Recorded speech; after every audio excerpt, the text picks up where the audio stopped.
alankhula zokhudza ndithu zimene tiyambe mwina kumbali.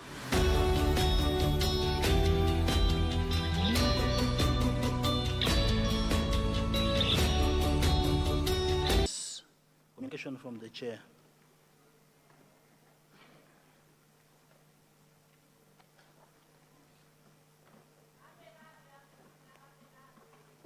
Good afternoon, honorable members.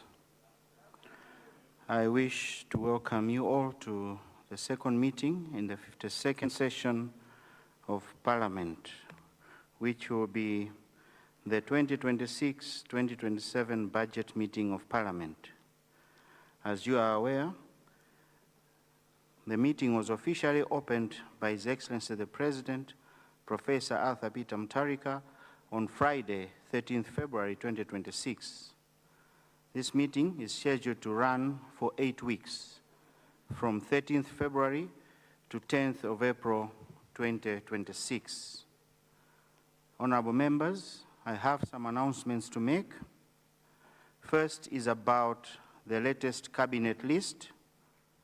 I wish to inform the House that it pleased His Excellency President Professor Arthur Peter Mutharika, in exercise of the powers vested in him under Section 89 of the Constitution of the Republic of Malawi, to appoint cabinet ministers and deputy ministers as follows.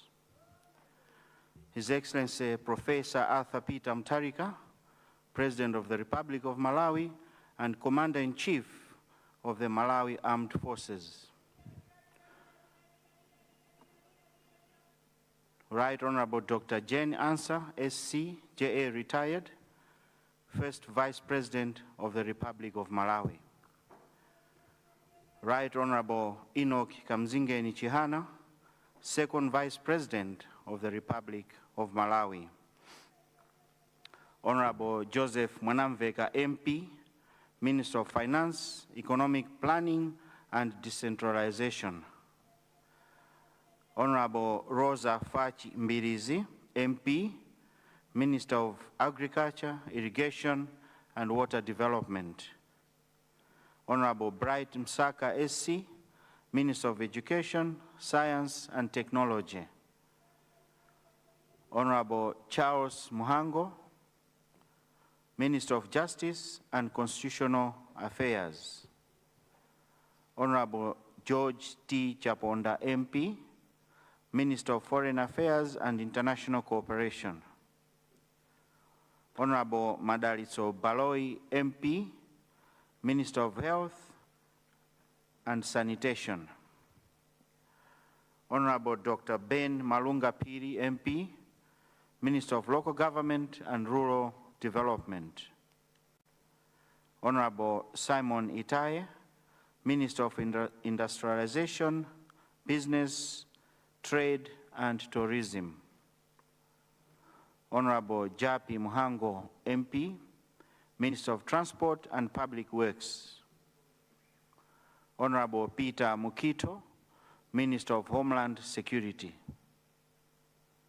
Honorable Mary Navicha, MP, Minister of Gender, Children, Disability and Social Welfare. Honorable Dr. Jean Matanga, MP, Minister of Energy and Mining. Honorable Chimwemwe Chipungu, MP, Minister of Lands, Housing and Urban Development. Honorable Joel Chigona, MP, Minister of Labor, Skills and Innovation. Honorable Patricia Wiskes, MP, Minister of Natural Resources. Honorable Dr. Shadrack Namalomba, MP, Minister of Information and Communications Technology.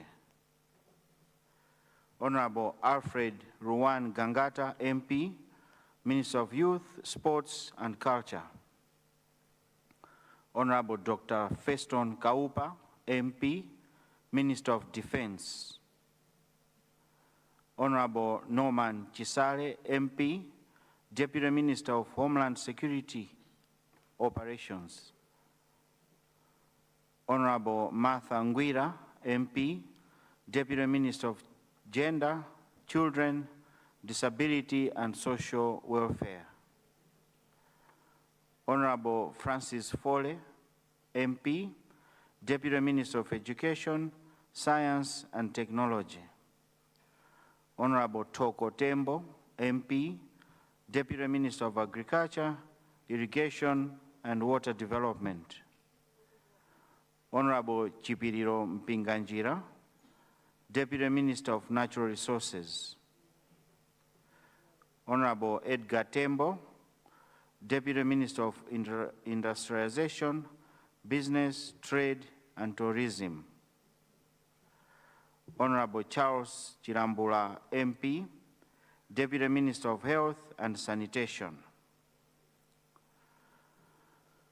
May I therefore, on behalf of Parliament of Malawi, and indeed on my own behalf, take this opportunity to congratulate those who have been appointed into Cabinet.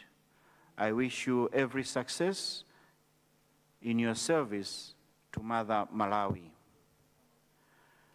The second announcement is on the status of the bills that were passed by the House during the last meeting of Parliament. Honourable members, I wish to inform the House that the following bills were assented to by the President. 1. Act number 24 of 2025, European Investment Bank, Malawi M1 Road Rehabilitation Loan Authorization. 2. Act number 26 of 2025, OPEC Fund for International Development, Gender Water Supply and Sanitation Project Loan Authorization. 3. Act number 27 of 2025, Appropriation Amendment. Act number 28 of 2025, Taxation Amendment. And Act number 29 of 2025, Value Added Tax Amendment as well. Private Members Bill number 2, Constitution Amendment, was not assented to. Honourable members, the other announcement is about the resolutions of the Business Committee. I wish to inform the House that the Business Committee met on Monday, 9th February 2026, in preparation for this meeting of Parliament, and made the following resolutions.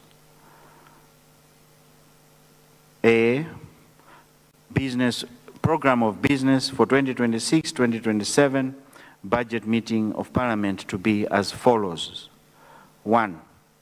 That from today, Monday 16th to Friday 27th February 2026, the House will debate the President's address once delivered in this House on Friday, which was delivered in this House on Friday 13th February 2026.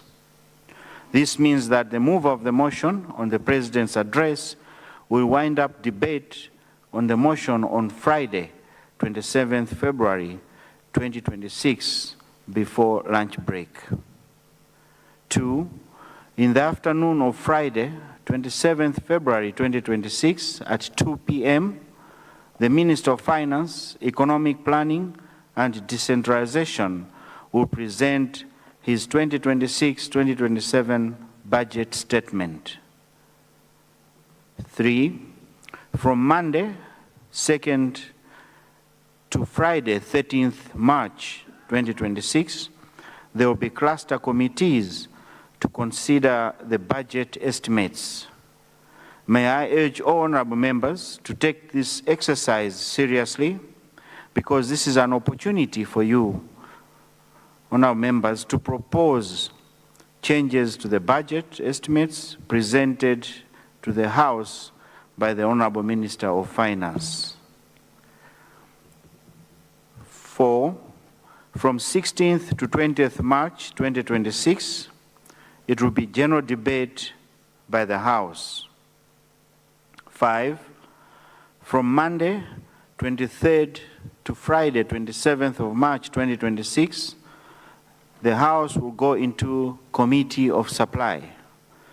This is the time when the House will have an opportunity to scrutinize the budget vote by vote and make decision whether to pass the votes with or without amendments.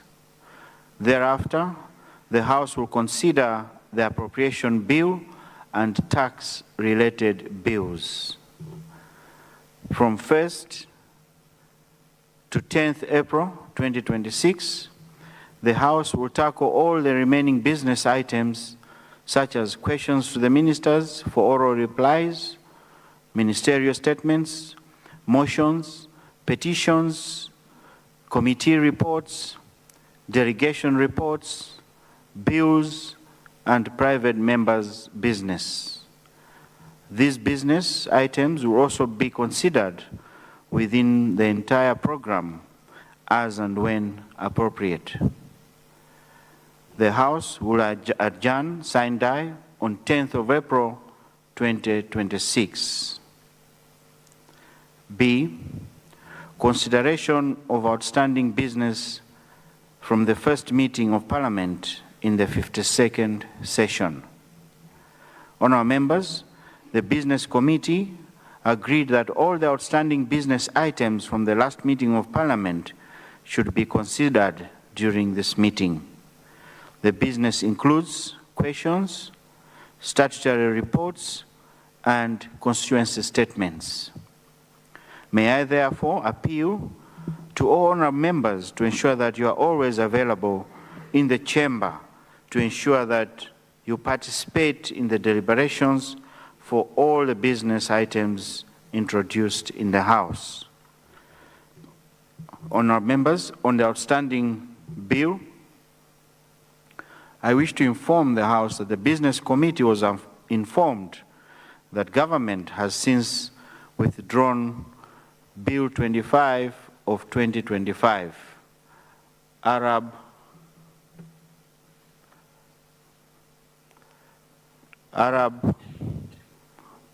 Bank for Economic Development, Doha Water Supply and Sanitation Project, authorization and ratification. Government may bring the bill back to the House at an appropriate time after finalizing all the required processes on the bill.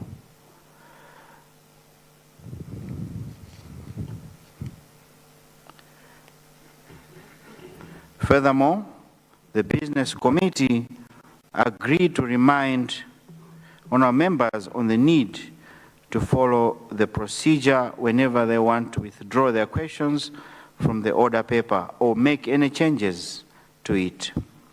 The procedure is that the member should indicate on the pink notice papers which are placed at the Speaker's entrance to the chamber and members' lounge for the Secretariat to effect the changes before the question is placed on the order paper. Honourable members are not supposed to withdraw or make changes to the questions on the floor of the House. Honourable members, this marks the end of my communication. However, let me ask members of the Business Committee to confirm on what I have just announced, starting with the Leader of the House, followed by the Leader of Opposition. I thank you.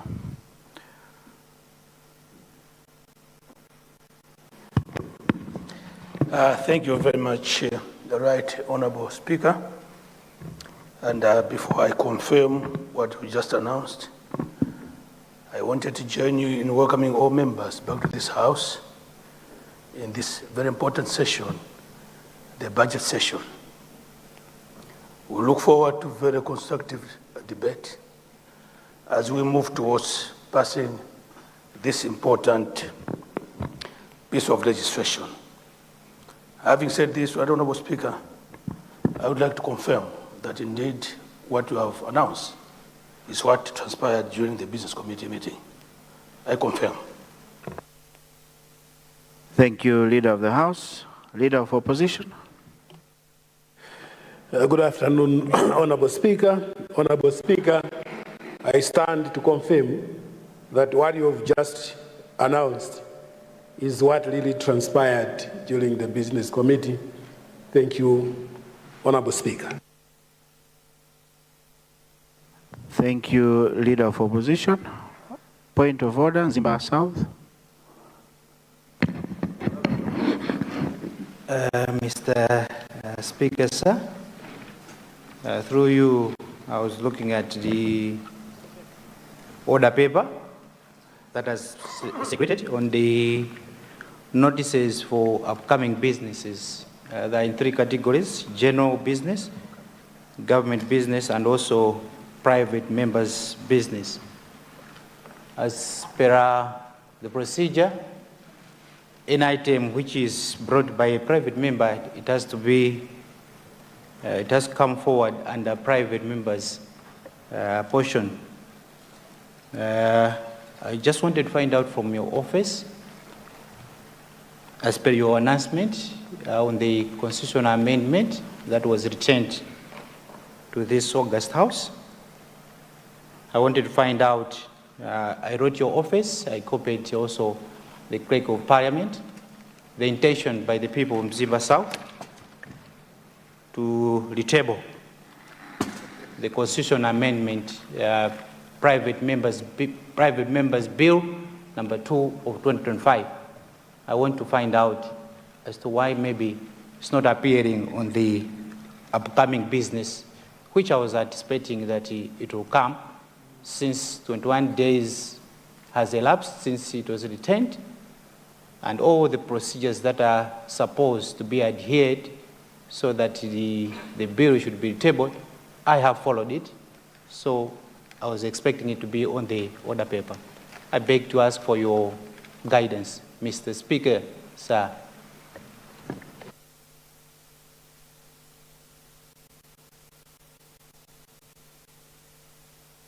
Thank you, Honorable Zimba South. Indeed, I'm in receipt of your letter that you would like to retable the bill. But take note that when your letter was coming in my office, the business committee had already met. As such, we could not meet again at that time because we had the opening session of Parliament going on. But be assured that before any business comes to the order paper, it has to go through the business committee. And as business committee, we'll be meeting very, very soon to discuss about your issue so that it is placed on the order paper. I hope that answers your question, Zimba South. Yes. Mr. Speaker, sir, I don't intend to go into debate. Thank you so much for the guidance. But I understand I submitted on the 10th and the business committee met on Friday. So, and I understand during the business committee, we already discussed the matter. So I just want to say guidance on the same. As to maybe you have maybe a month, it will take a month, a week for the business committee to meet. Apart from that, Mr. Speaker, the decision that can be made with this House can be more varied compared to the business committee decision. So maybe if you may allow this House to approve or not disapprove the possibility of bringing this amendment, the constitutional amendment. With your indulgence, Honorable Speaker, thank you. Honorable Zimba South, you need to check with your records. The business committee met on Monday, on the 9th, not on Friday. And your letter came after. We did not discuss that in the business committee because we had not yet received the communication from you. But be assured, as I said, that very soon, it could be today or tomorrow, the business committee will sit and look at your issue and find a way forward.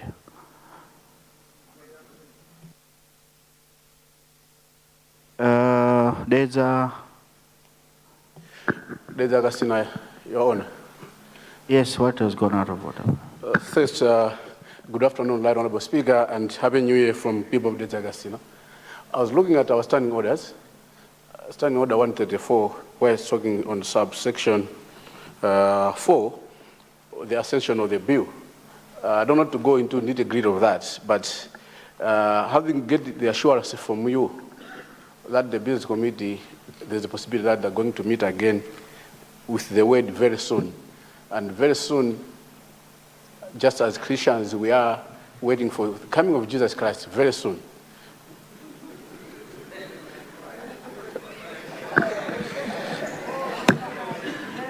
Now, very soon can mean tomorrow, as you have said, can mean today after, on tea break, can meet next year, even 2029.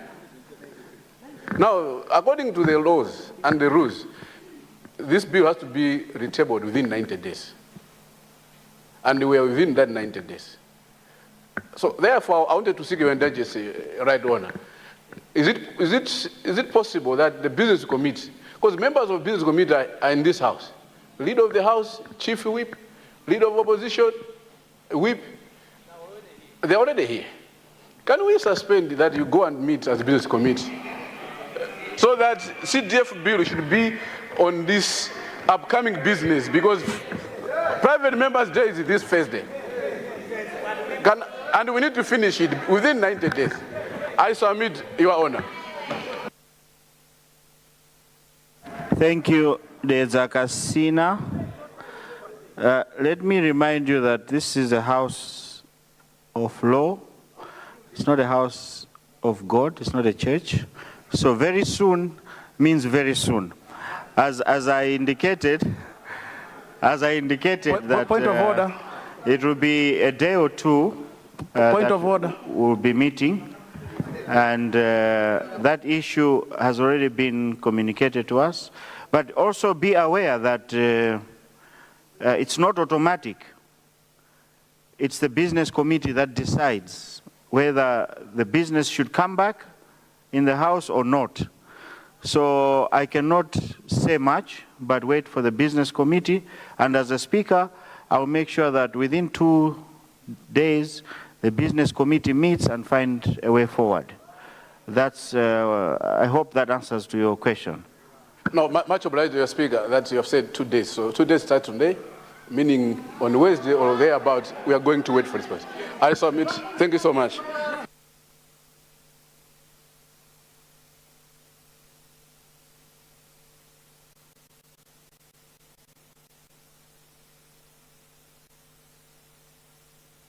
Order, order, order, order. Order, members. Let me now recognize the mover of the motion. Your name?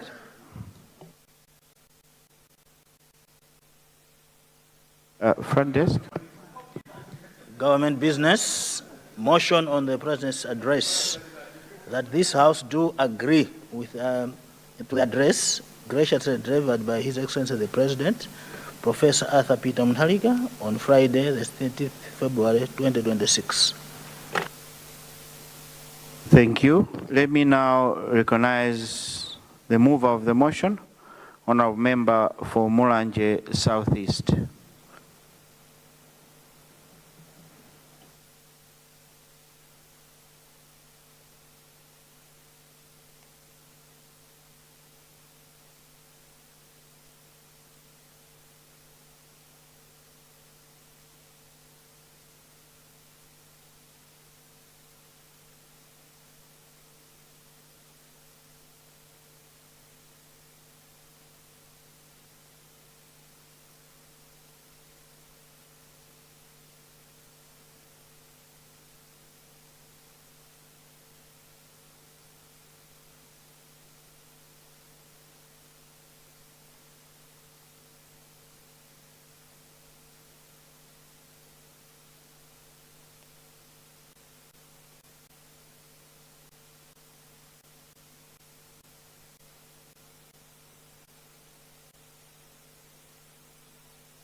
Mr. Speaker, sir. Order. I stand before this august House with profound gratitude and humility this afternoon for the privilege and honor to move a motion on His Excellency the State President, Professor Arthur Peter Mutharika's State of the Nation address delivered in this House on Friday, 13th February 2026.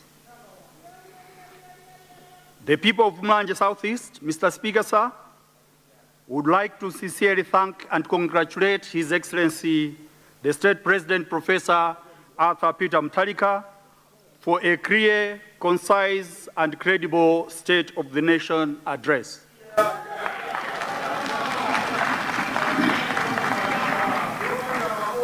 The President always sets high standards, and indeed, on 13th February, he reached this House with high standards. For 45 minutes, he also held the attention of the whole country. The country listened to each and every word that he spoke. Mr. Speaker, sir, for the first time in the history of this country, even Senior Chief Mabuka, T.S. Unganinzeru, were able to follow the State of the Nation address. An address meant to set policy direction for the country, an address meant to provide a clear picture of the intentions of this DPP government. A national address very clear and not silenced in borrowed accents and fake promises.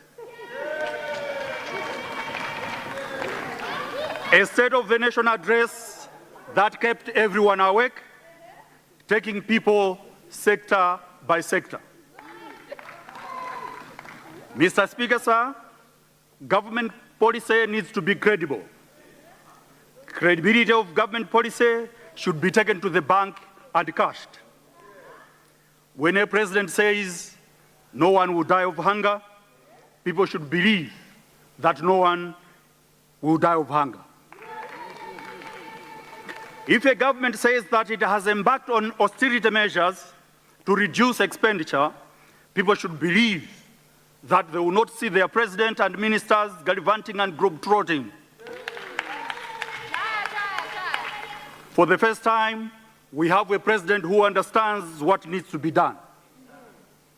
A president who is not here today and there tomorrow like Sigu Transport. Flying from country to country on meet and greet photo opportunities. A president who is not making the country for a talk show. Mr. Speaker, sir, most Malawians are wallowing in poverty. Poverty exacerbated by poor government policies and wanton thievery and corruption in the previous government. Poverty created through poor policies and outright disingenuous procurements that saw a whole government ordering fertilizers not only from a butchery, but also a fishing company. Not once, Mr. Speaker, sir. Not twice, sir. Not by mistake, sir. But by well-calculated antics aimed at siphoning resources from government.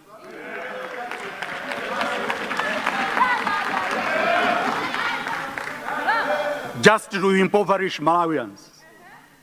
His Excellency, the State President, Professor Arthur Peter Mutharika, has set a path towards sustainable alleviation of dire poverty.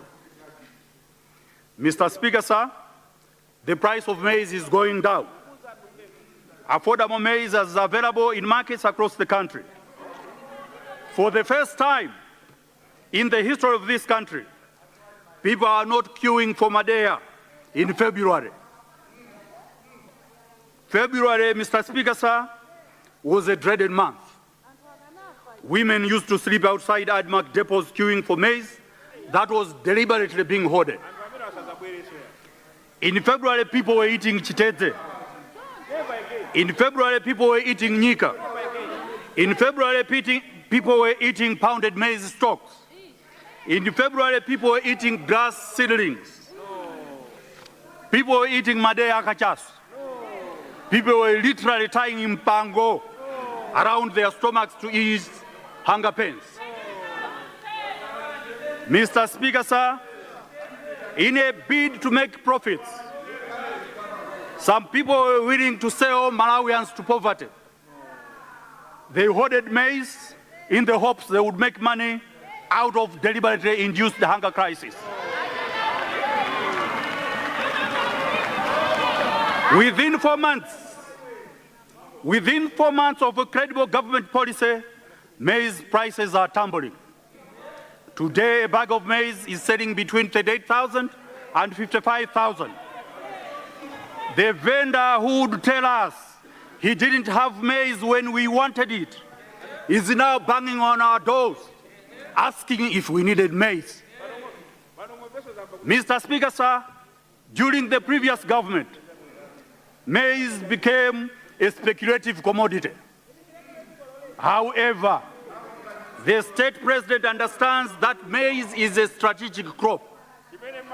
You don't speculate with maize. You regulate the direction of a strategic crop.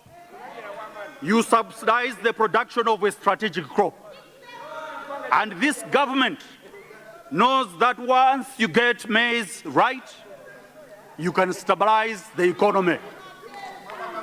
You can arrest inflation. You can arrest increasing labor costs.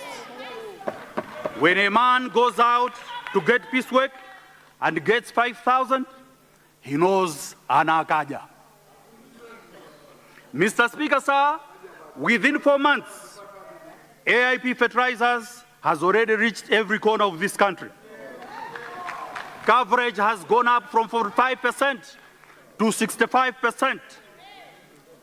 With a few glitches, we have seen a better outlook of crops in the gardens.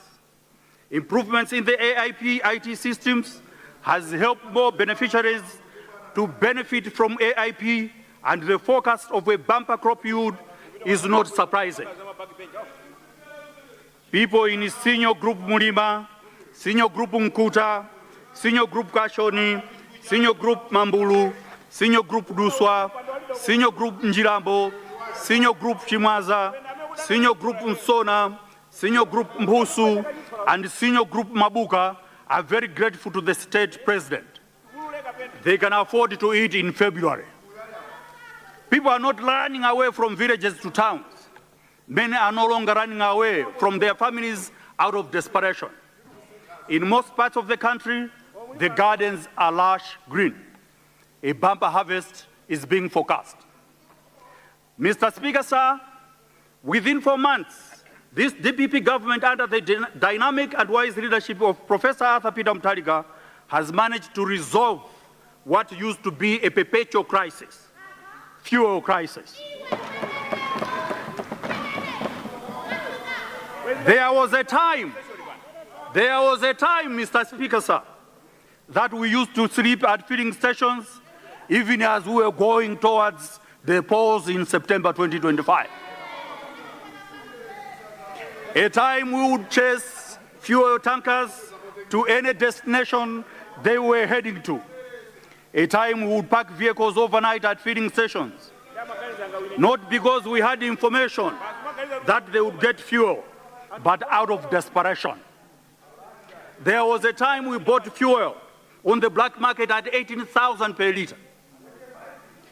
Amidst such a crisis, the leadership then, sadly, was busy gallivanting and globetrotting, here today and there tomorrow. It was a sad spectacle, Mr. Speaker, sir. A complete lack of leadership. Today, proven leadership is back, and the fruits are there for all to see. Mr. Speaker, sir, a country cannot develop when blackouts are the order of the day.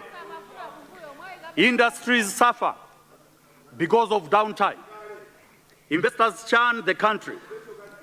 the President has indicated that the country will raise power generation from the present 551 megawatts to 1,000 megawatts by 2030.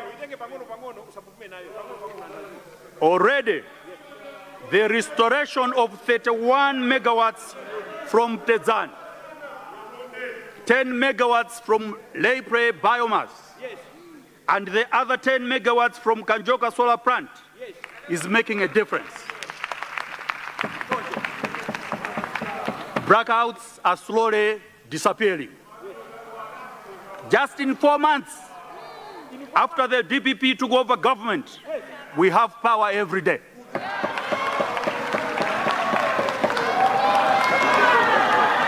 Mr. Speaker, sir,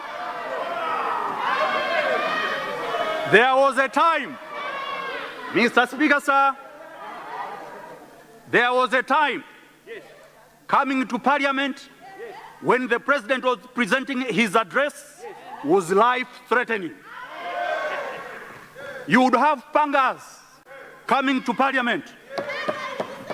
Vehicles of parliamentarians were being vandalized right on these sacred grounds. Parliamentarians would be seen running for dear life. Order, order, order. Order, order.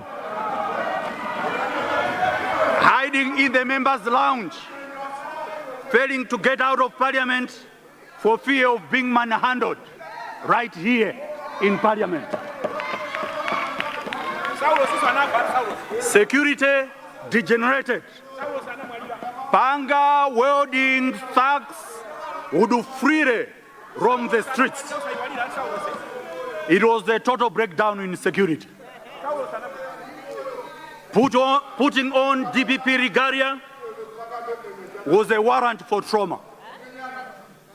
Today, the President comes in and out of Parliament with no such instances.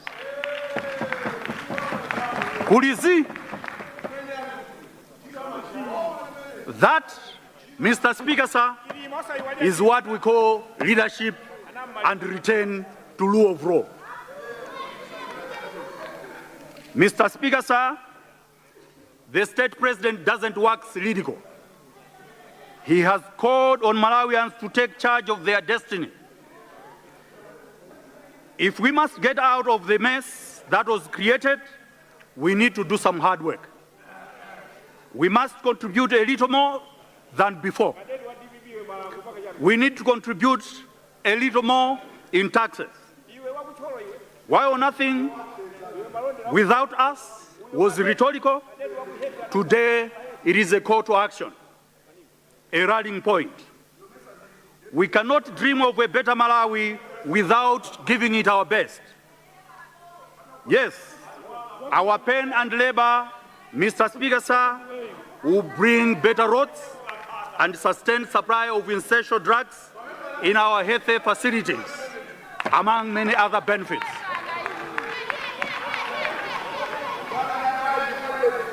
Mr. Speaker, sir, Malawians have spoken.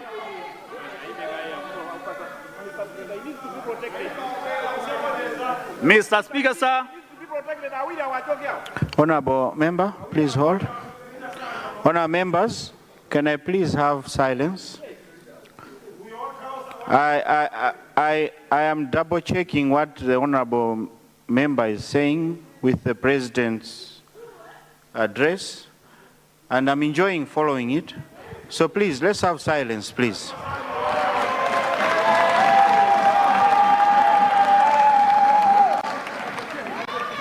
Thank you, Mr. Speaker, sir. Mr. Speaker, sir, Malawians have spoken. They are not looking for a gymnast, for a leader. No. They are not looking for a bodybuilder. No. They are not looking for a linguist. No. They are not looking for a phony accident. No. They are not looking for a traveler. No. They are not looking for someone adorned in borrowed military gear. No. They are not looking for my help. No. They are not looking for 50,000 kwacha handouts. No. They are looking for a leader whose track record speaks for itself. Yes.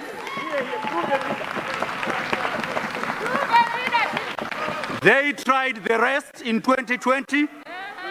Now they have the best. Proven leadership that is credible and has Malawians at heart. Leadership that promises what it can do and does what it promises.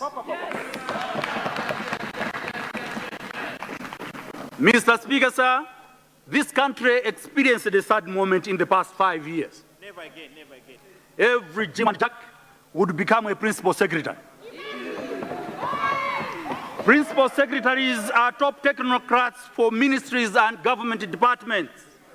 People were taken from the streets with no proper qualifications to head ministries and government departments as principal secretaries and directors. All it required was you to have chickens or to associate with chickens, black chickens. All it required was you to have chickens or to associate with chickens, black chickens. That was their definition of merit. Chickens. President Arthur Peter Mutharika has overwhelmingly... Order.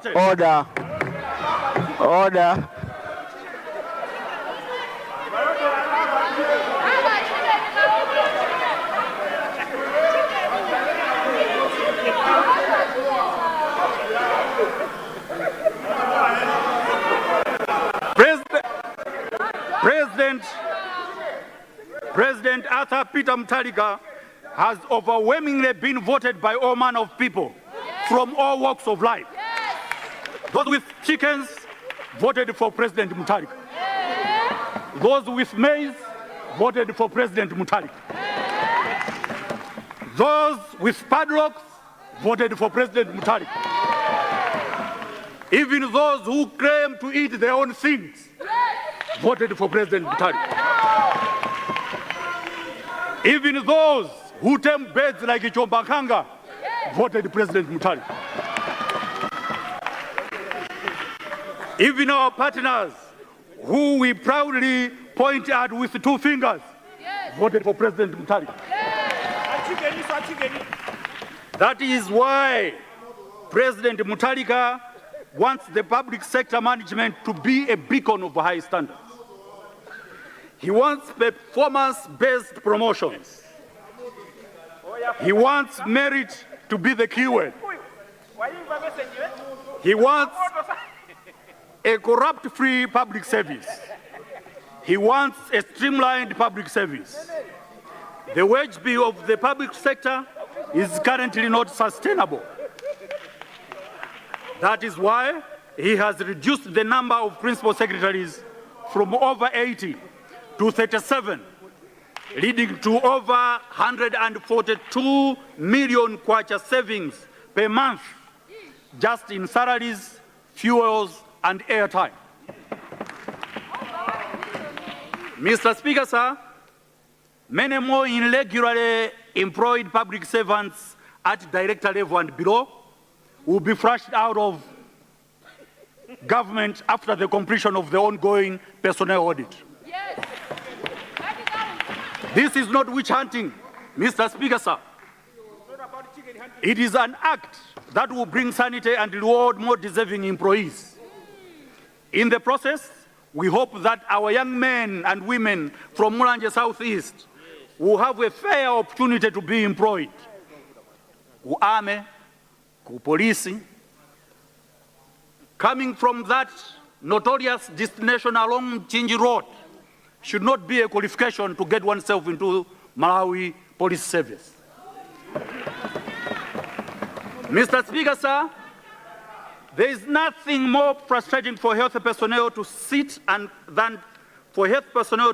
watch helplessly as patients die from ailments and conditions that would have been treated where medicines and equipment available. People do not go to the hospital to sleep. They have beds in their own homes. They go to hospitals to be treated.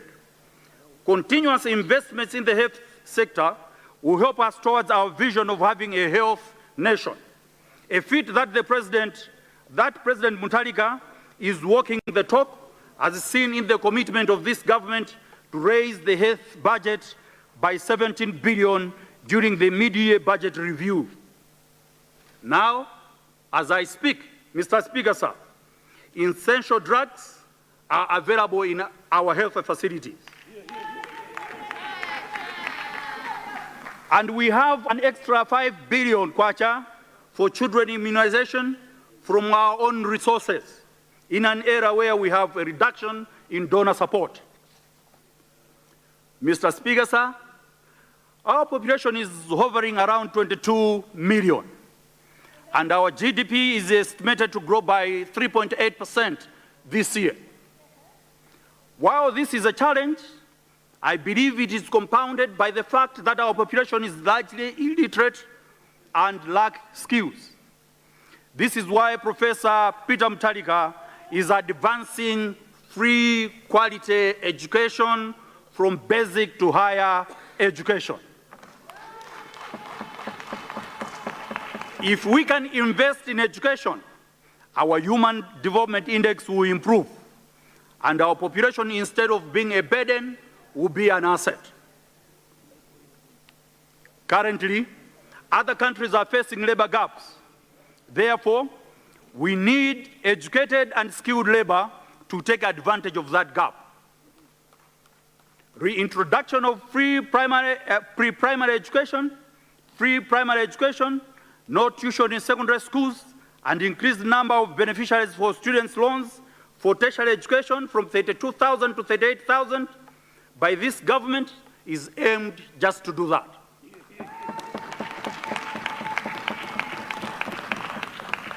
Mr. Speaker, sir, over 60% of our population is the youth.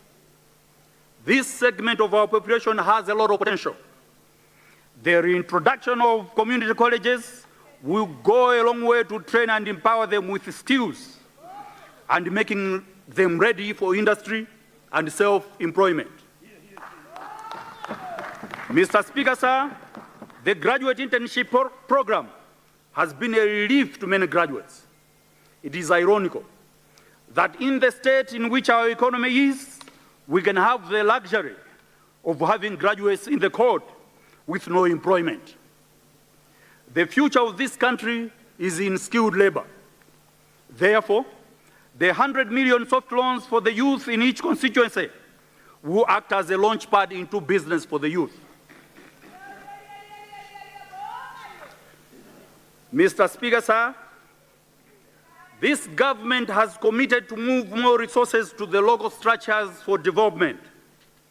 This is why it has moved the reform CDF closer to the people and increased its funding from 220 million kwacha to 5 billion kwacha.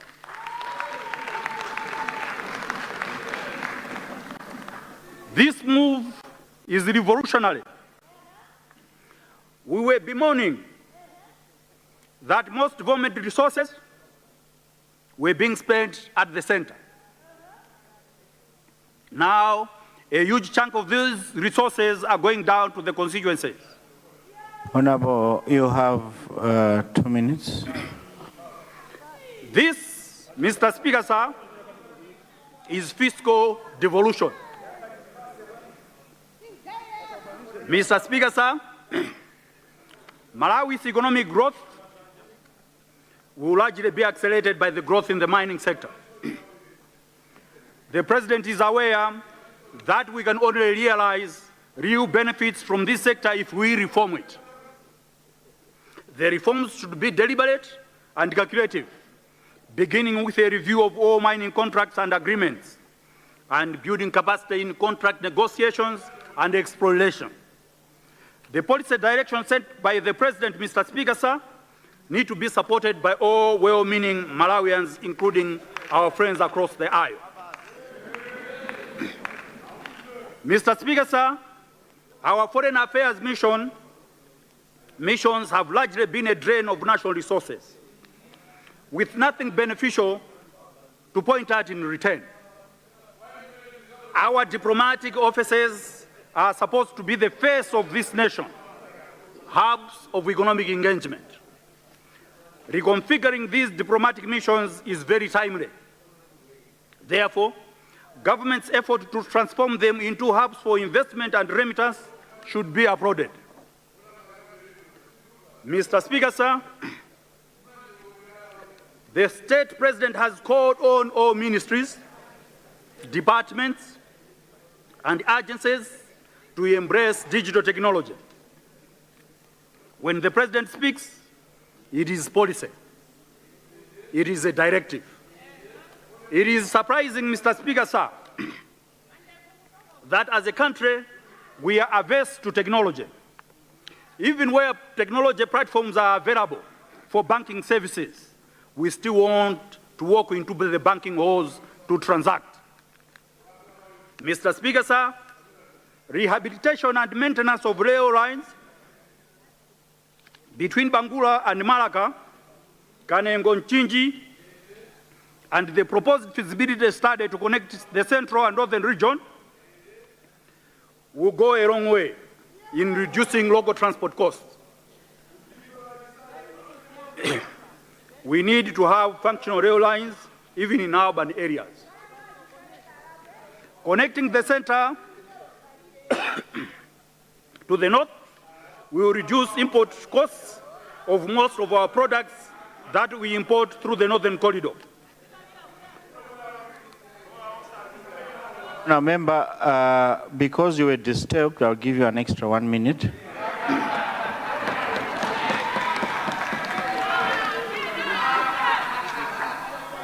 Mr. Speaker, sir,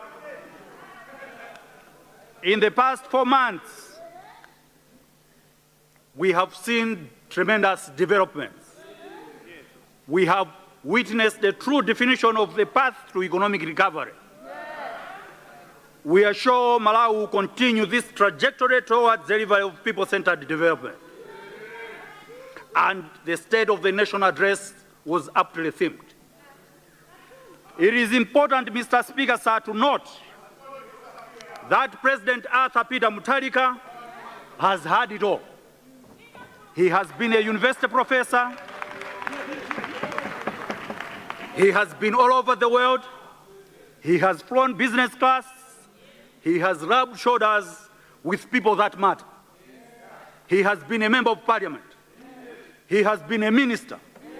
He has been a president before. He has been in State House before.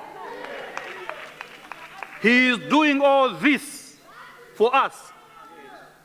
And we need to be grateful that he gracefully accepted to take charge of this country at a point it was obvious that it had lost direction. Mr. Speaker, sir, considering what we are witnessing, that maize prices have gone down, that inflation is going down from 28% to 24.9% as we speak, that interest rates are going down, that fuel queues have been eliminated, that queues for passports at the immigration office are being eliminated, that we will have our own IDs repressed and printed locally, that we can have 10 airplanes from 3, Honorable, that will come to Parliament. Honorable, there's a casino, you cannot disturb when one is proposing. Because, order, because you keep disturbing him, I'm giving him another 1 minute.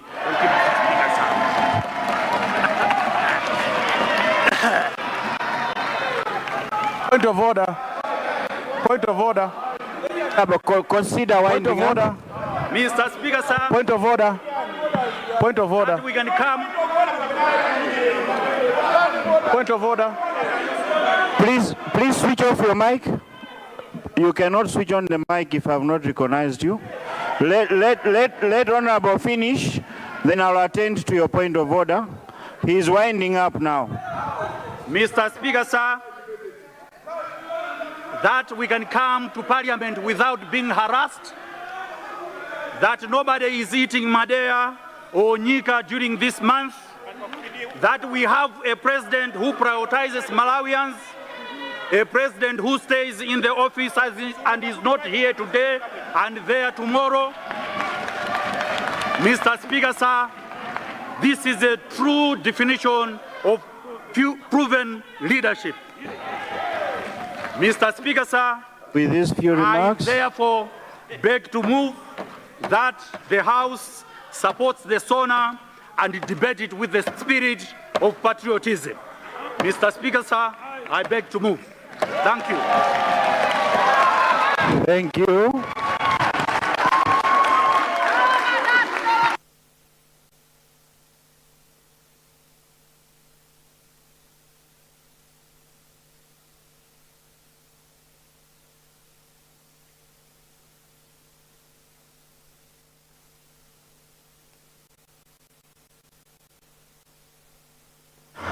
Thank you. Mulanje Southeast for that.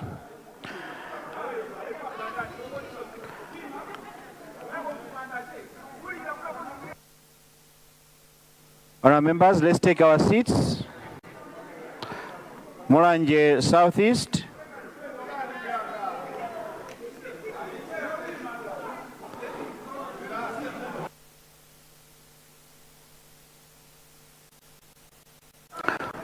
Mulanje Southeast.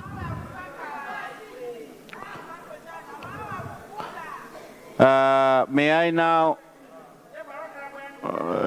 recognize the seconder?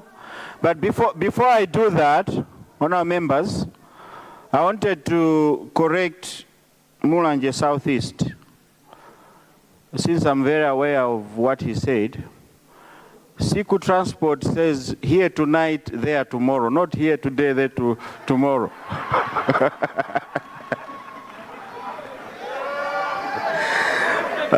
May I now recognize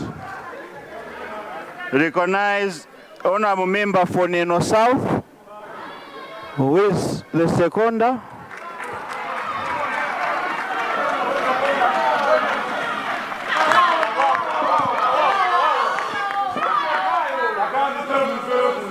Yes, there's a casino. What has gone out of order? Your Honor, this being a house of record, people of the Zagasina would like to know, much as we follow what our standing order says, that when a member who is speaking on behalf of the party as a spokesperson may not be interrupted. What happens when the minutes which is allocated in our standing orders are done and the spokesperson is still speaking? I know it's under your discretion, you can add minutes. You have added the 2 minutes, but the Mulanje Southeast has speak for over 30 minutes. So I just want to know how many minutes a spokesperson is allocated, because Mulanje Southeast has spoke more than close to what the president said. Thank you. Order. Or is he making a new SONA? Honourable members, let me say this. So you knew that when an honourable member is presenting, he's not supposed to be disturbed. But you kept standing after you know that he is not supposed to be disturbed. That is why I had to compensate him with the minutes that you kept taking away from him. Thank you. Honorable Neno South. Guys.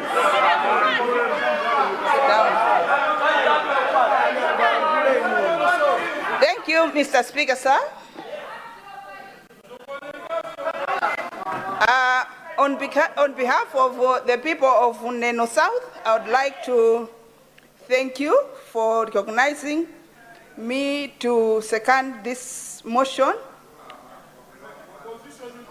Honourable Member, you have 10 minutes.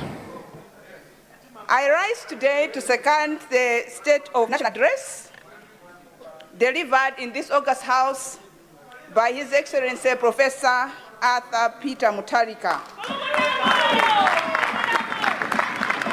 Mr. Speaker, sir, the President presented a vision statement anchored in social justice, economic transformation, and national stability. At the time when Malawians were looking for stability, economic relief, and clear direction. He has just affirmed us that he has indeed come to fix this country. Mr. Speaker, sir, the message highlighted the importance of strengthening the economy, food security, education, health, and infrastructure.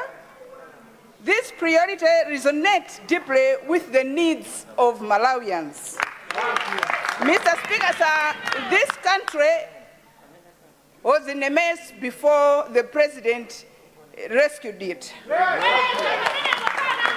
The previous leadership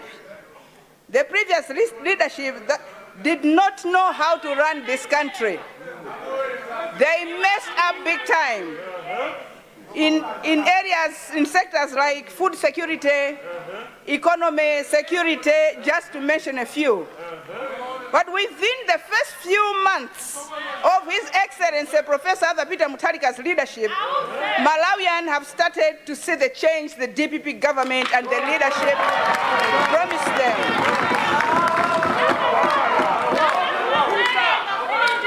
The leadership has given hope to the investors, has given hope to the business community, and has given hope to people that want to do business and they can plan to do their business because of the stability. Mr. Speaker, sir, education is a cornerstone for national development. It equips the children with knowledge, skills, and opportunities to meaningfully contribute to tomorrow's Malawi. It is a source of human capital. The President reaffirmed the government commitment to abolishing the school fees in primary and secondary school from January 2026. We have seen secondary schools receiving their monetary allocations for their operations. Students no longer pay school development fees, no longer pay examination fees, and actually the actual school fees. Mr. Speaker, sir, this deliberate policy aligns Malawi with international commitments to universal basic education and sustainable development goal number 4 on quality education. Mr. Speaker, sir, the secondary school enrollment has historically gone up. A lot of children have registered.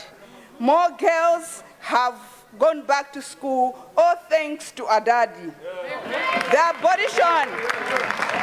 abolition of fees is more than a symbolical gesture. It is a transformational tool that removes financial barriers to household, increasing equity, and gives every child a genuine chance to education. Mr. Speaker, sir, maize remains a staple food for the majority of Malawians. Over 80% of Malawians depends on agriculture, predominantly rain-fed farming. During the past government, Malawians faced acute hunger. Their priorities were just to fatten their pockets, leaving Malawians eating chitedze.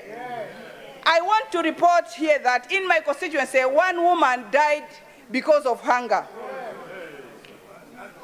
Mr. Speaker, sir, maize stability directly translates into household food security and reduces hunger, especially among low-income families.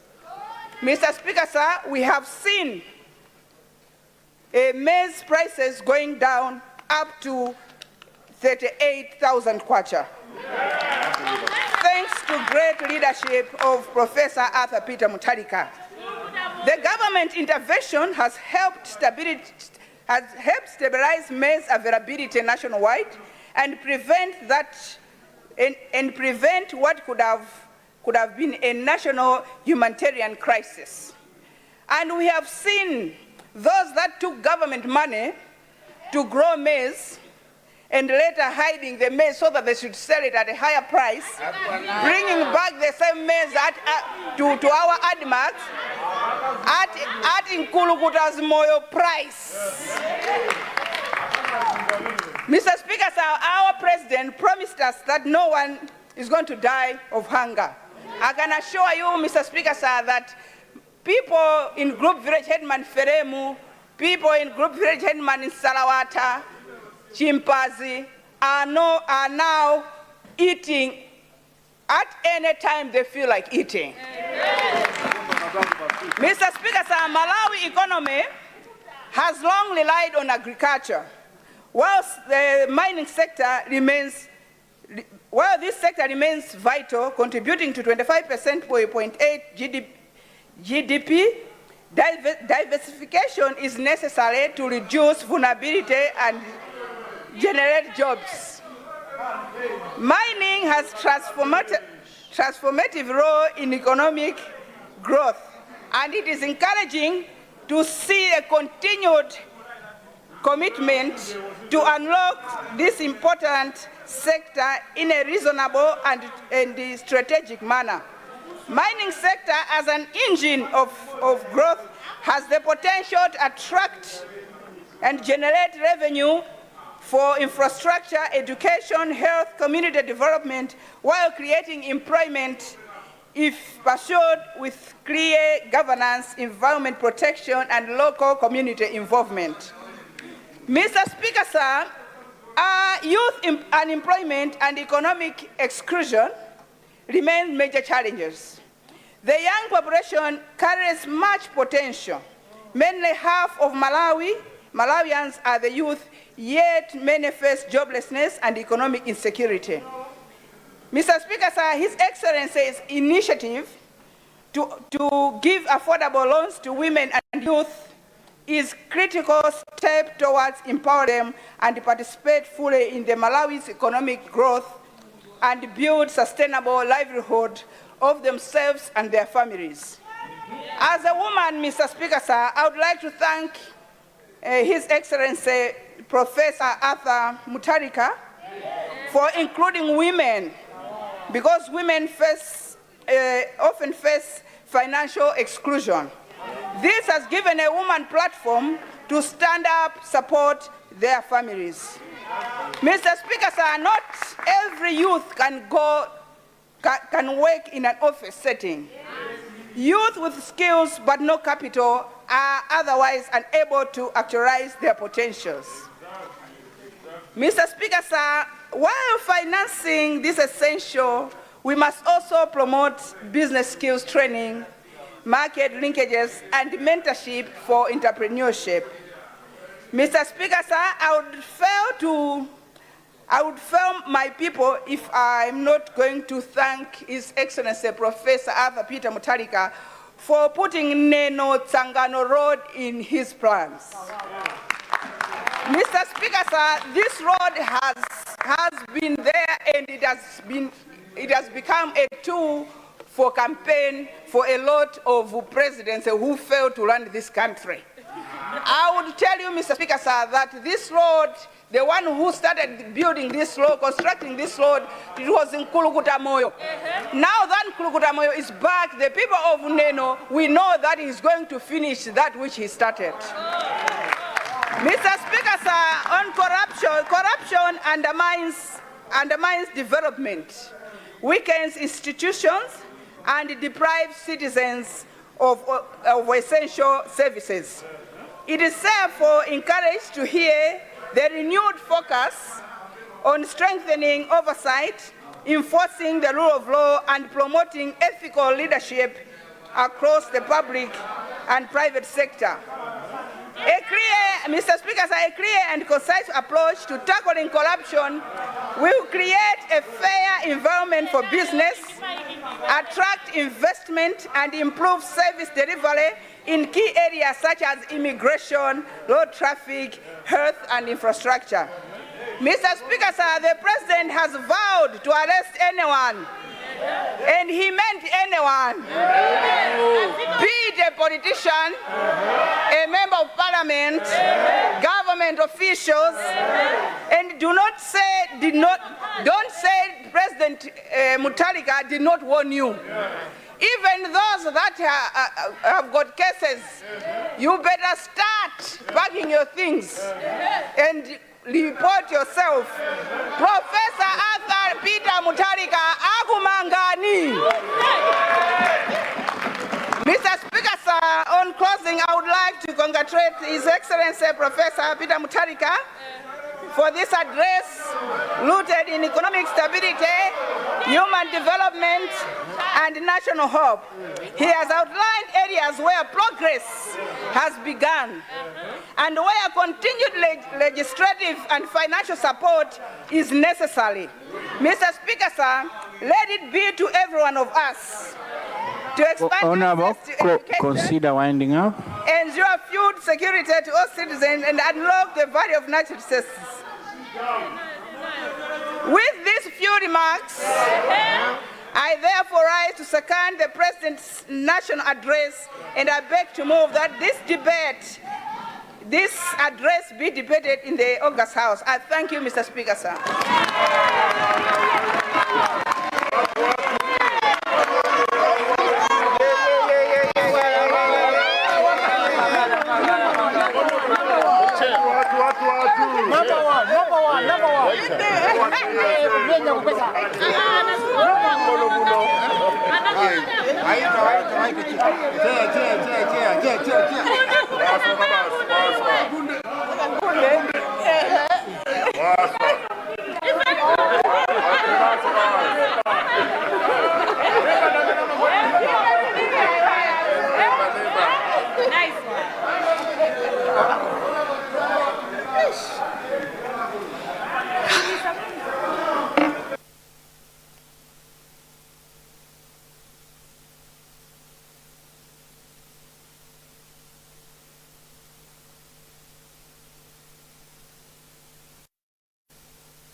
Honourable members, let me have your attention.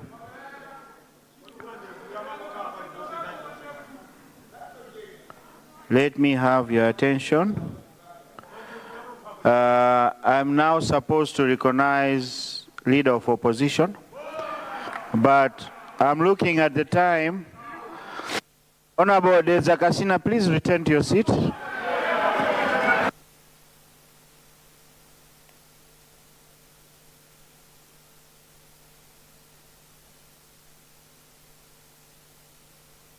I would like for the leader of opposition to have time to respond. So, leader of opposition will come in after the health break. And I don't want to break him so that we extend time and all that. So let's go for health break. When we come, then it will be the leader of opposition's time to respond.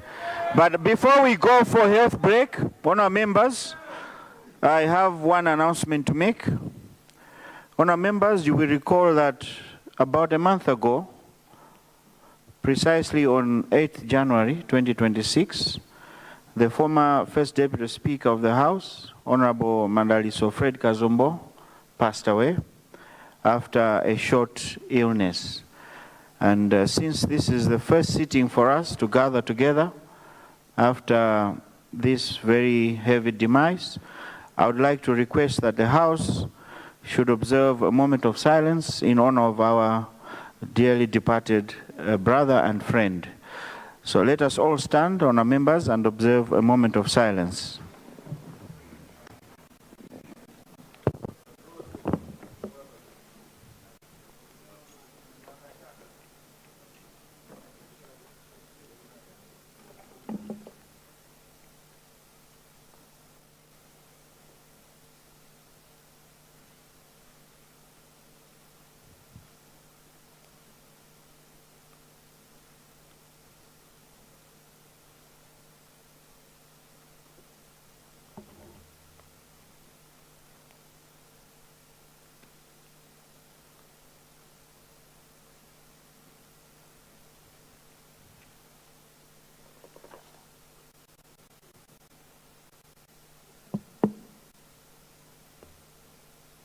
May the soul of late Honorable Madaliso Fred Kazombo rest in peace. Thank you.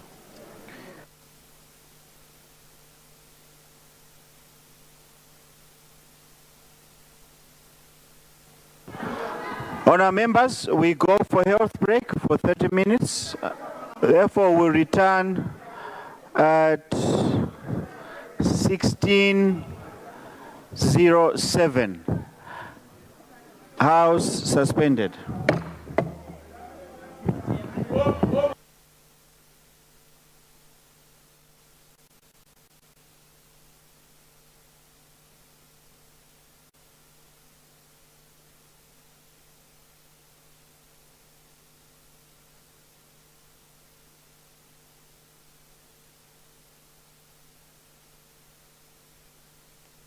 Honour members, we'll be back at 15:53. Thank you.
LUNTHA Television stands as an autonomous faith-based broadcaster with a national and international reach.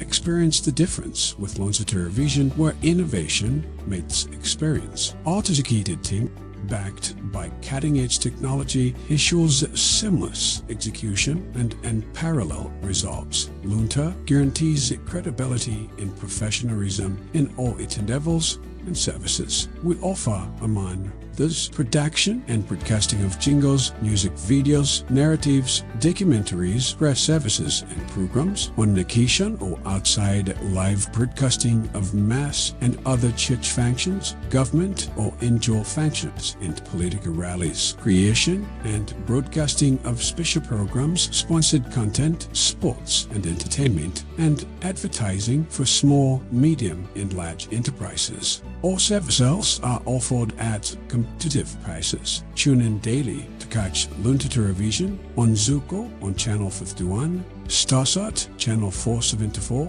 Star Times Channel 474, Topstar 474, Kliye 007, GoTV on Channel 807, Azam on Channel 386, and live streams on our YouTube and Facebook platforms. You can find us in Area 2 Lilongwe or can reach us on 0883 815 055. Come, let us help you grow your business.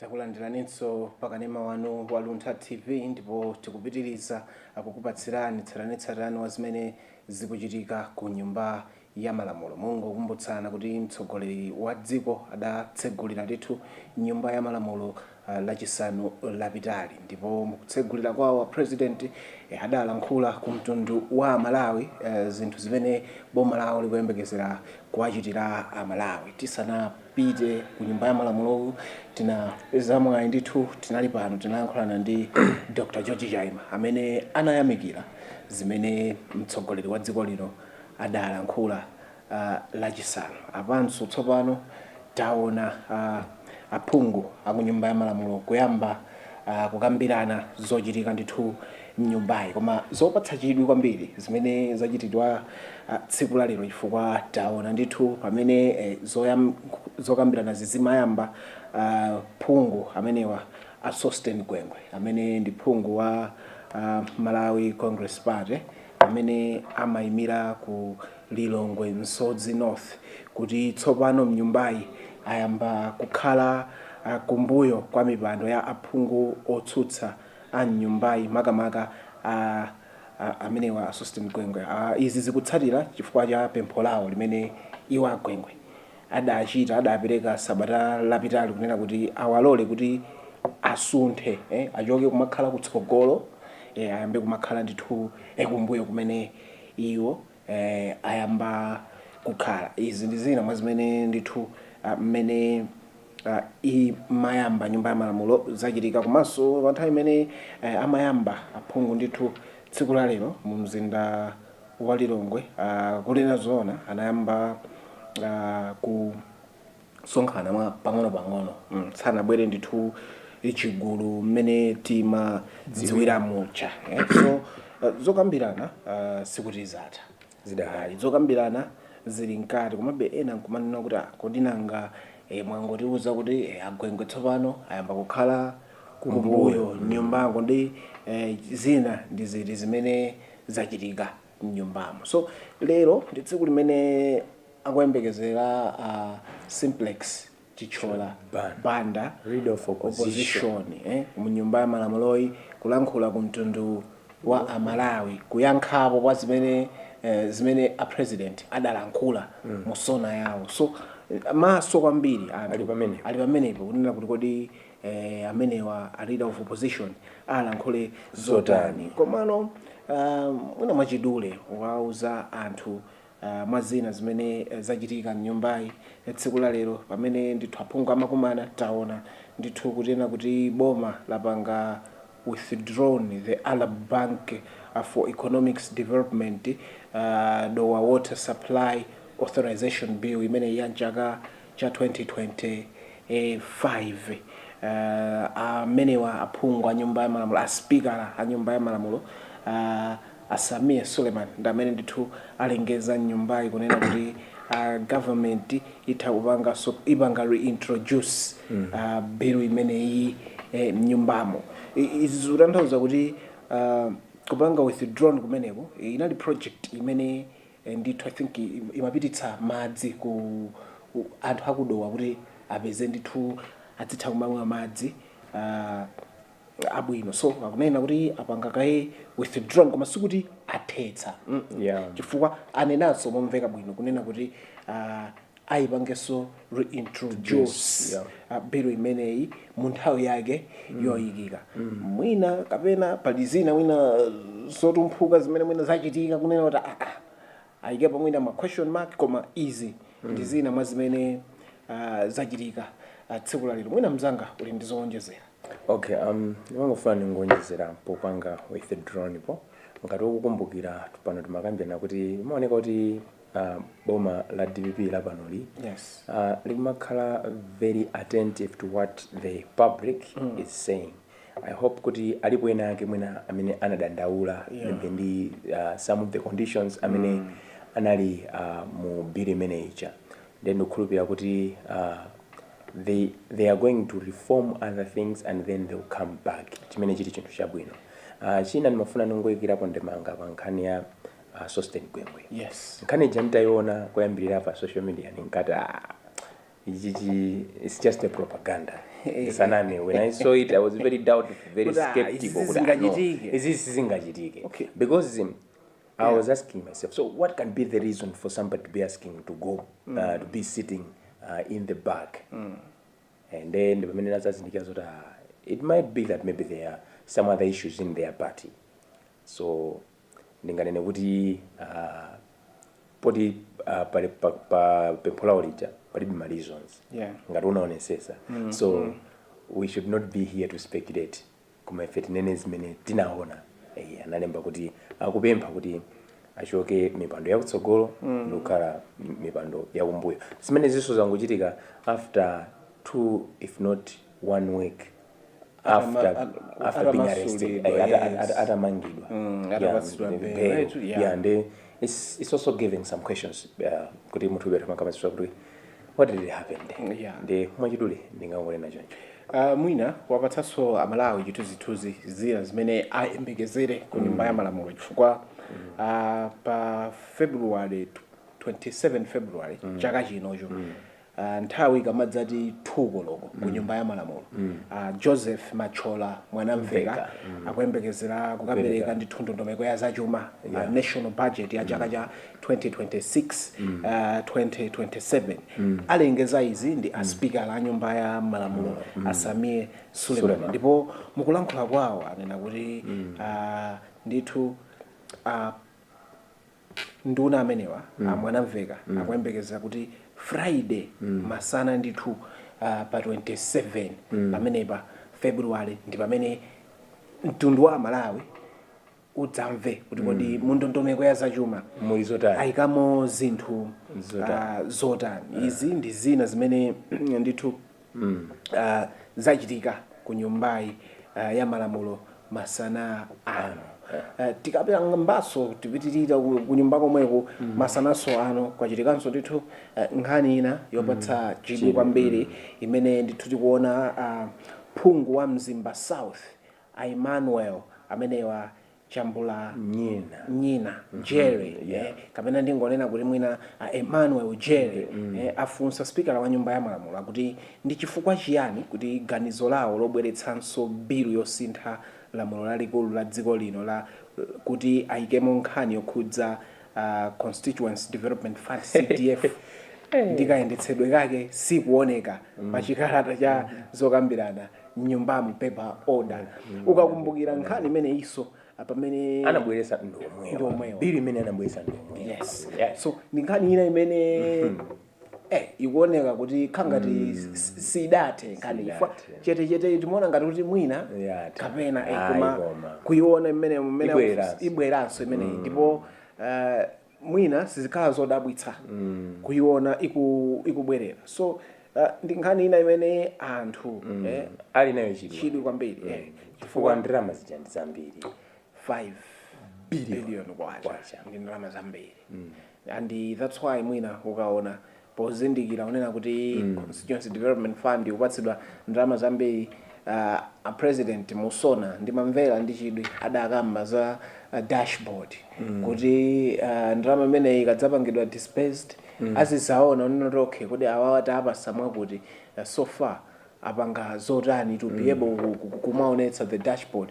That is another way of trying kunena kuti apange follow up on how the funds have been used, because to be honest, the president, I am sure, if anabwandi maganizo amenewo, he is aware that people, even the MPs, might misuse this money. So I think for proper use of this money, that's why mwina amakamba zinthu ngati zimezi. So titaone unena kuti kodi ziyende bwanji nkhani yokhudza bilu ya CDF. Yes, koma ndi nkhani imene aliyense alinayo chidwi kwambiri kuti kodi okay zinthu ziyende bwanji. Izi ndi zina mwa zimene zachitika ku nyumba ya malamulo masana alero. Kutheka kuti mwina ena angotsegula kumene kanema wanu kunena kuti tili pano ife cholinga chake kufuna kukupatsirani tsatanetsatane wa zimene zikuchitika ku nyumba ya malamulo, ndipo timanena kuti cholinga chathu ngati LUNTHA TV ndi kufuna kuphunzitsa komanso kudziwitsa ndi kukusangalatsani. So tili pano kufuna tiadziwitse kuti kodi kunjaku kwachitikanji zinthu zikuyenda motani. Yes, ndithu. Mwina nzanga uli ndi zina zowonjezera? Ine ndiwonjezera pa nkhani ya CDF. Yes. Nkhani imene tikakumbukira kumayambiriro kujena zapezeka zona kuti inalowa nyumba moja. Koma bill imene president sanasaine. Because panali ma outcry ambiri anthu ambiri anali kudandaula kuti kodi bill imene ikadusa kuti it should be in the hands of my MPs. Ndalama imene sikasakazidwa. So ndinkanena kuti inali yovuta.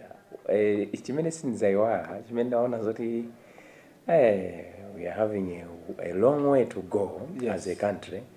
Ndi siku limene kumakambidwa nkhani imeneyi. Aphungu ina wa nyumba ya malamulo amene sindimtchula pano anayima amafotokoza za CDF. Afotokoza zimenezi aphungu ambali zonse. Ndikuti ambali zonse. Yes, otsutsa ndi abombo. They were in support of him, even they were against a minister. Minister mara bill sikuoneka iduse kuzera ku private bill. Yes. Ikuoneka ipangidwe scrutinize chanchani. Munali chinkulirano. Ndangoza zoti pali ndalama. Ndiye chimene ninganene nchona kuti nasangalasidwa ndi mawu amene omayizira kwambiri amene analankhula president wa dziko lino. Yes. Siku la sona lija ananena kunena kuti ma public officials ndi aliyense ogwira ntchito mboma komanso Malawi aliyense akamapanga chinthu azichipanga choti chikomera dziko, not a person kapena a party kapena a certain group of people. Koma ndimaona ngati sometimes when people are saying these things timangotenga ngati kuti they're just rhetorics. Izi kungokambidwa because weneka zikambidwe koma it's a high time as a country we need to wake up and act to these things zimene zimakhazi kunenedwa because ngati dziko ndimapereka chitsanzo chino kuti kodi anthu amafuna azitenga ndalama zambirimbiri okha. Kodi of course anawo athakumadyerera koma kutsogolo kuzukulu zawo ndalama zithawuzakhala zatha. Koma if a country would develop at once, it means the beneficiaries of the same development will be their sons and daughters and their grandsons. Umaona bwanji weyo chinthu chona kuti it was supposed to help my generation koma it's just helping ka family kenakake. Umaona bwanji? Si zinthu zoyenera ndipo ndinchitidwe ngati dziko woyipa kwambiri. Mwinaso nthonera kuti wonyasa chifukwa kupanga choncho nkusonyeza kuti sitilikonda dziko lathu. We're supposed to be actually oyambirira kulikonda dziko lathu tikuyenera kukhala ifeyo Amalawi. Anthu ena adzipanga follow suit kuti okay ani yake to akupanga izi koma tikayamba ifeyo kodi nanga obwera achite zotani. So izi ndi zina mwa zimene zachitika ku nyumba ya malamulo. Mafunanso ndiwonjezere kunena kuti mmene imayamba ndithu nyumba ya malamulo lero phungu wa Neno South amenewa ndi amutani tambala. Ayamikira a president Prof Arthur Peter Mutharika akunena kuti kwa miyezi 4 imene akhala ali pa udindo akulamulira akuti Amalawi aona kusintha iwowa alankhula ndipo amalankhula zimenezi pata amapanga second motion imene inakambidwa ndi phungu wa Mulanje South East parliamentarian Buka Matemvu. Abuka Matemvu tambala amanena kuti Professor Mutharika wabweretsa kuti chiyembekezo kwa anthu amabusiness ochita mabusiness akuti wakopanso kupereka chikhulupiriro kwa madonors mukuyamikira kwa manena onena donor confidence.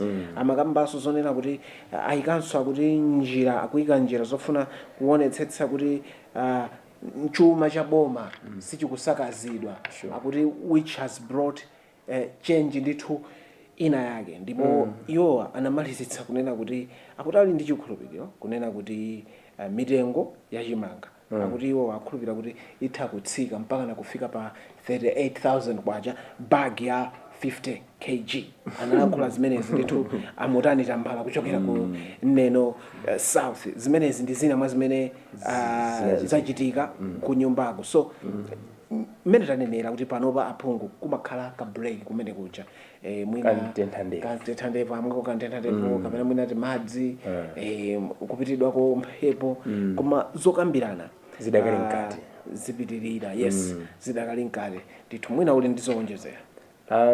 Pakufana ningonena kuti pa nkhani yachimanga ikuoneka zoti ndi nkhani yovutirapo. Nkhani imene imakhala kuti ili two both sides. Yes. Chimene chimachitika nchona kuti kumakhala olima ndi kuti ena ogula ma consumers ngati ino ndine. Yeah. Ndi anthu amene ajawa akakana kuti akugula chimanga chija pa mtengo otsika amakhala osangalala.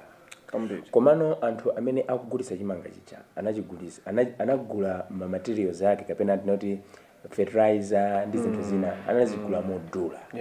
Ndi kwa iwo wakumaona ngati ndi chani ndi loss. So to stream the balance ndi zinthu zotani zovuta. Komano ine ndimangofuna ningona kuti as a country we need to sit down and rethink of what should we call a cash crop and what should we call a food crop, because zimaoneka ngati kuti zimakhala zinthu zovuta nkhani ya chimanga. If you remember ku primary ku secondary means it was appearing on both sides of a cash crop and a food crop. So it seems like the confusion started long time ago. Ndi ngati dziko tikuyeneka nthu titakhalanso pansi nkuona kuti kodi tingapange bwanji, because ma cash crops athu amene timadalira ngati ndi foja kuzabwera cotton komanso kuli tea. Zioneka kuti zinthu zimenezi mpaka nthawi pano sizikuchita bwino. So as a country we need to sit down, because ma policies amene akupangidwa ku parliament kapena ndondomeko ija oita khaya pangidwa koma ngati if we are not having zinthu komanso tilibe ma cash crop enieni ndisakubisire mzanga uli apa zinthu zikhazi kutivutabe, because we need to export things kunja kuti mwina mwake tizipeza foreign currency. Mwalankhula momveka bwino kwambiri kuti as a country kunoko tikuonera tidzipanga export zinthu zitithandizira kunena kuti zikhala ndi zinthu ngati forex imenenso imathandizira ku development ya dziko ku ntchito zosiyanasiyana. Now tikukambonena kuti aphungu ayamba kukumana a Friday amene president anatsekulira lero ndo amene ayamba kukambirana zimene mtsogoleri wa dziko analankhula. Now aphungu aro akukumana kuchokera pamene inatsekulidwa parliament mpaka na pa 10 April. Pa 10 April ndithu pamene akhale akumaliza. So ndipafuna tiape mpheko ukakumbukira timacheza ndi Dr. George Chaima amene ndithu mufunso langa lomaliza limene ndinafunsa ndinanena kuti kodi ngati dziko mwina iwo ngati katswiri apandale komanso ulamuliro wabwino uthenga wawo ndi otani wopita kwa aphungu aku nyumba ya malamulo both ku boma ndi amene ali ku opposition. Anolankhula momveka bwino anena kuti aphunguwa akupita kumene kukatumikira Malawi osati kukadzitumikira iwo mwina ndi banja lawo ndi abale awo, no, akukatumikira Malawi. Ife ndipo boma ndi anthu. Now anthu adakhulupirira adapatsa mwayi. Chimene mwina tingapemphe kuti kuchoka pano kufika pa 10 anzathu akwene adzipanga atendi ku nyumba ya malamulo chifukwa asamangolandira Malawi siyesu ndikulankhula zimene ndipo zimene ukunena zoona, because pena pake zimaoneka ngati kuti anthu ena sakhala responsible to those people who chose them, because ife sitingakhale pansi kuti tikamvotera munthu kuti azijomba.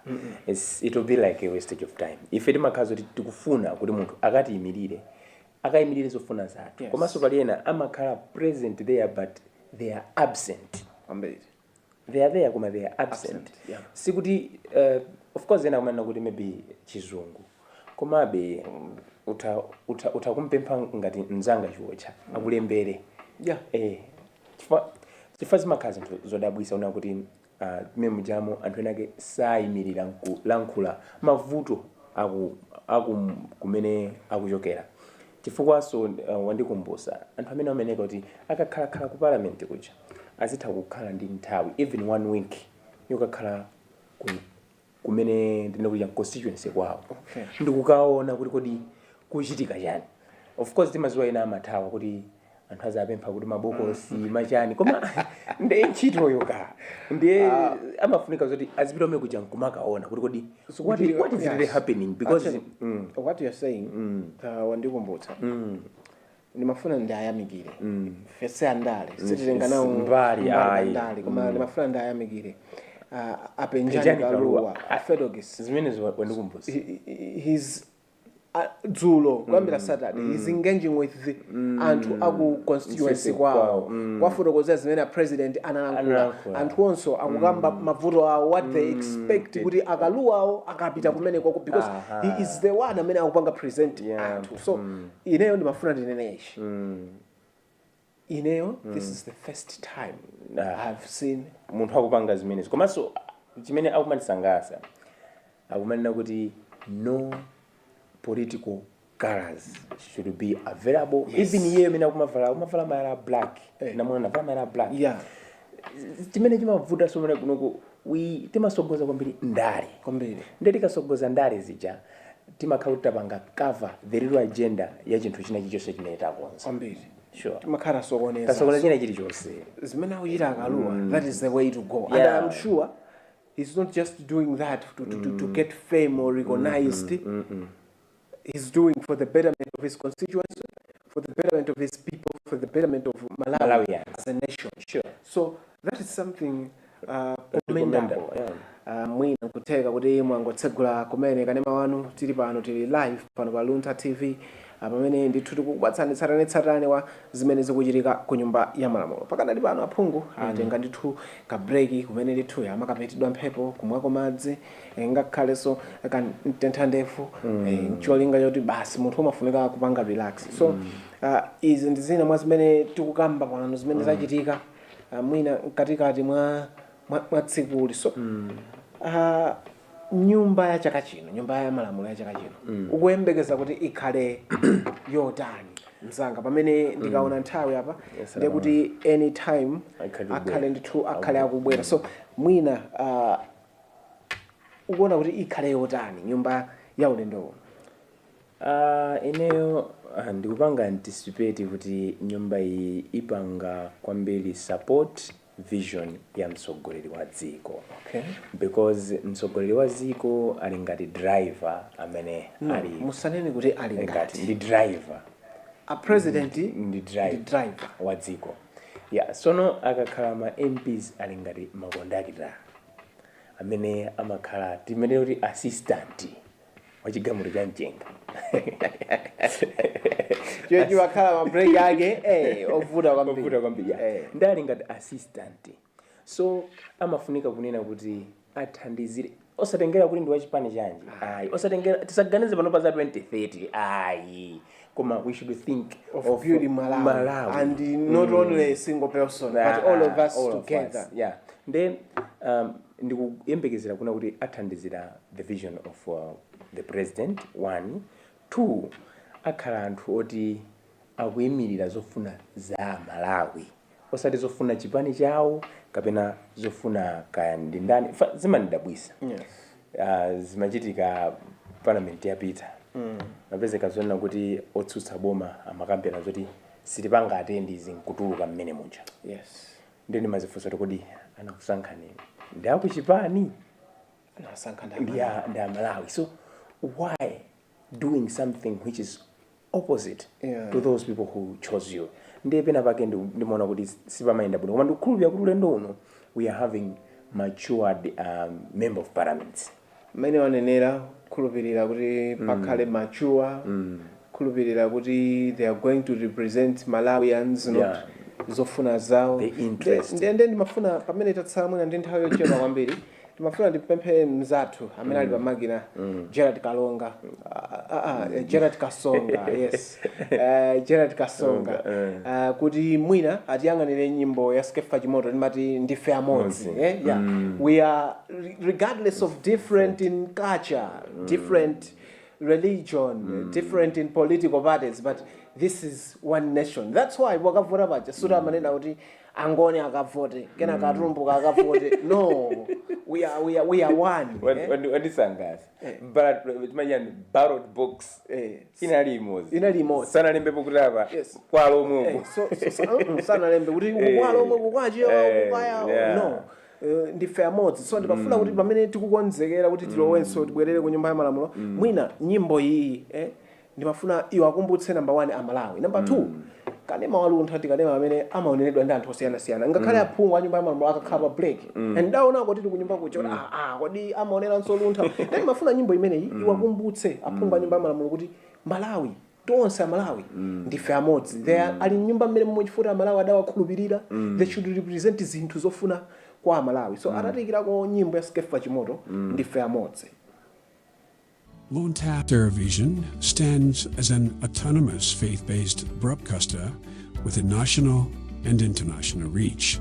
Experience the difference with LUNTHA Television, where innovation meets experience. Our dedicated team, backed by cutting-edge technology, ensures seamless execution and unparalleled results. LUNTHA guarantees credibility and professionalism in all its endeavors and services. We offer, among this, production and broadcasting of jingles, music videos, narratives, documentaries, press services and programs on location or outside, live broadcasting of mass and other church functions, government or NGO functions, and political rallies, creation and broadcasting of special programs, sponsored content, sports and entertainment, and advertising for small, medium, and large enterprises. All services are offered at competitive prices. Tune in daily to catch LUNTHA Television on Dziko on Channel 51, Starsat Channel 474,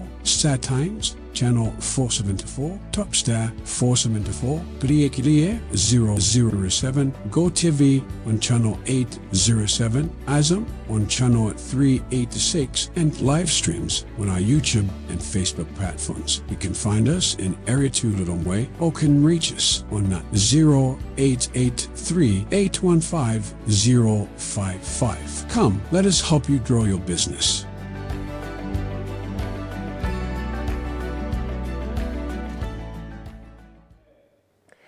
takulandiranso pakanema wanu waluntha pamene tikupitiriza kukupatsirani tsatanetsatane wa zokambirana zimene zikuchitika ku nyumba ya malamulo. Ndi manena tisanapite ku break chonena kuti ndipafuna tiakumbutsa Malawi poonera nyimbo ya skefa chimoto ndife amodzi ena kumala kuti nyimbo rusina abwere achiotcha kodi mwaganiza bwanji ndithu zamakina izi zimakhala nthawi zina zake makinanso akafuna kuchita zawo so tipafuna ndithu koma inuyo musataye chikhulupiriro tibwererenso ku nyumba ya malamulo kunena kuti tipitirize timve kuti kodi a simplex chichola banda lero alankhula zotani. So ndi anthu amene inuyo mudawatuma kuti akakutumikireni. So inu ndine tikuyenera kumakhala pamenepo kutsatira tsatanetsatane wa zimene ndithu zitachitike tsiku la lero. Ndi tsiku la mtengo wapatali kwambiri ndipo anthu maso ali kumene kuchifukwa anthu akuti kodachi chola abwera ndi uthenga wotani chifukwa nthawi ija ingatuma kumbukira kutaperekedwa sona nenoti sona then kuna zabwera budget budget ija itaperekedwa nazapezeka zonena kuti achichola banda anazabwera ndikuzana kuti mkati umu wa budget mulibe nkhani yolemba anthu ntchito chifukwa boma ili la DVP lapanga maubale ndi IMF kunena kuti apanga mgwirizano ndipo pamgwirizanopo pali temu ine yonena kuti asalembe anthu ntchito inali nkhani yayikulu ndi ukhulupirira kuti ulendo unonso timva zinthu zofanana nako ngati zimenezo. Komanso ndimafuna ngona kuti sona imaperekanso chithunzithunzi cha zinthu zimene zikhale budget sindikudziwa ngati uona choncho ineyo kwambiri uone ngati ukumbukira sona imene president aMutharika omwe anapereka nthawi imene ija anakambamo zokhuza 5 billion chani zonse zija zinapezeka zona kuti in the budget imene timatiyani budget ija yongonjezera ija ndi imene munapezeka zona kuti zinalimo ndi ineyo mukuona kwanga timaona ngati kuti SONA imapereka sopena ngati tingati roadmap ya mene budget ingaonekere. Nzona so gift nzanga mwina ndimafuna bwanji ataonerako mwina malonda awiri atatu kenaka tikhale tikubwerera ku nyumba ya malamulo kumeneko kuti inu mupitirize kutsatira tsatanetsatani wa zimene aphungu akukambirana ku nyumbako.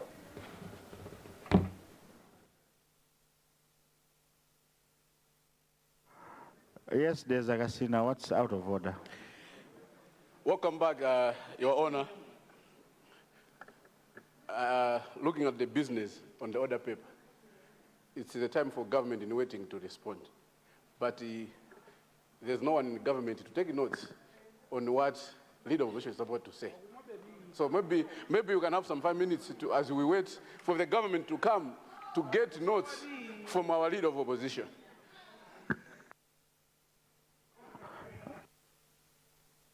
Yes, Minister of Local Government. Right Honorable Speaker, good afternoon. I believe that there are certain things we allow, others we don't. To insinuate that there is no one when I am here, I think it's not funny. Trust you me, it's not funny. It's really arrogant and very disrespectful, and I don't take it lightly. Trust you me, for me, I am really not happy. Because I am sitting here, and you would have said the front bench is not full. It's a different thing. But to say there is no one, who am I? No, Right Honorable Speaker, that must be withdrawn. Thank you, Minister of Local Government. I rule there's a casino out of order. Please take your seat. Let me now recognize the leader of opposition.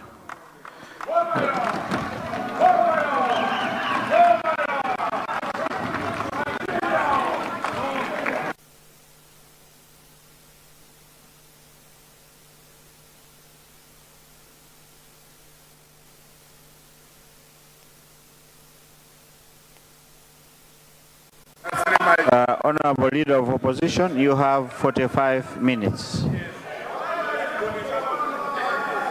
Thank you very much, Right Honorable Speaker. Right Honorable Speaker, I'm starting exactly at 16 hours, and I would like to be within the allocated time. Madam Right Honorable Speaker, allow me to firstly thank the former President, Dr. Lazarus McCarthy Jagwera, for allowing me to become a leader of opposition and speak on behalf of the Malawi Congress Party. Right Honorable Speaker, today it is exactly 103 days since I stood on the same podium responding to the SONA by His Excellency the President, Professor Peter Mutharika last year. Today, Right Honorable Speaker, I stand again before you to respond to the national address that was delivered on 13th February 2026, marking his 5 months in office. Mr. Speaker, sir, I hope that His Excellency the President has had enough time not only to prepare but also to be given enough and accurate information about the state of affairs in this country, as Malawians were expecting a SONA that would also comprehensively address issues that they are grappling with. Mr. Speaker, sir, since the SONA was short in our lifetime and very brief, I know there might be some issues that were not addressed by the SONA, but as I am responding to the SONA, Right Honorable Speaker, there are also some very important national issues that I have included in this response that I would like government to take attention on because they need to be addressed. Mr. Speaker, sir, Before I go into substantive issues, allow me to quote what Mr. President said, and I quote. He said, what we have managed to deliver in 4 months is more than what some governments could have delivered in 5 years. But, Mr. Speaker, sir, this is what our President Mutharika said, the professor. But allow me to indicate here, Honorable Speaker, that as we are responding this afternoon, we still have a number of issues that Malawians are grappling with. Number one, the skyrocketing of fuel pump price, where from 3,000 to around 5,000 kwacha per liter is something that Malawians are grappling with. The punitive taxation that has reduced the very small civil servant salaries take home is one of the issues Malawians are grappling with. Punitive taxes and services fees killing production and private sector investment.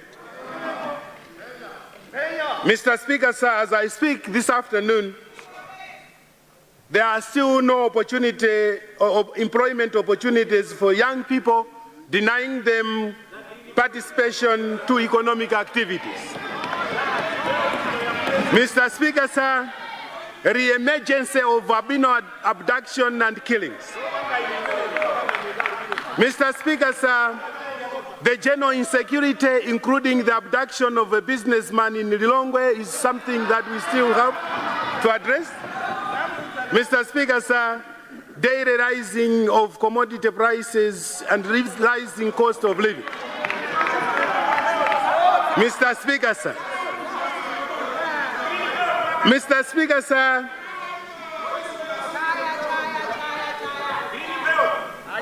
In the SONA, President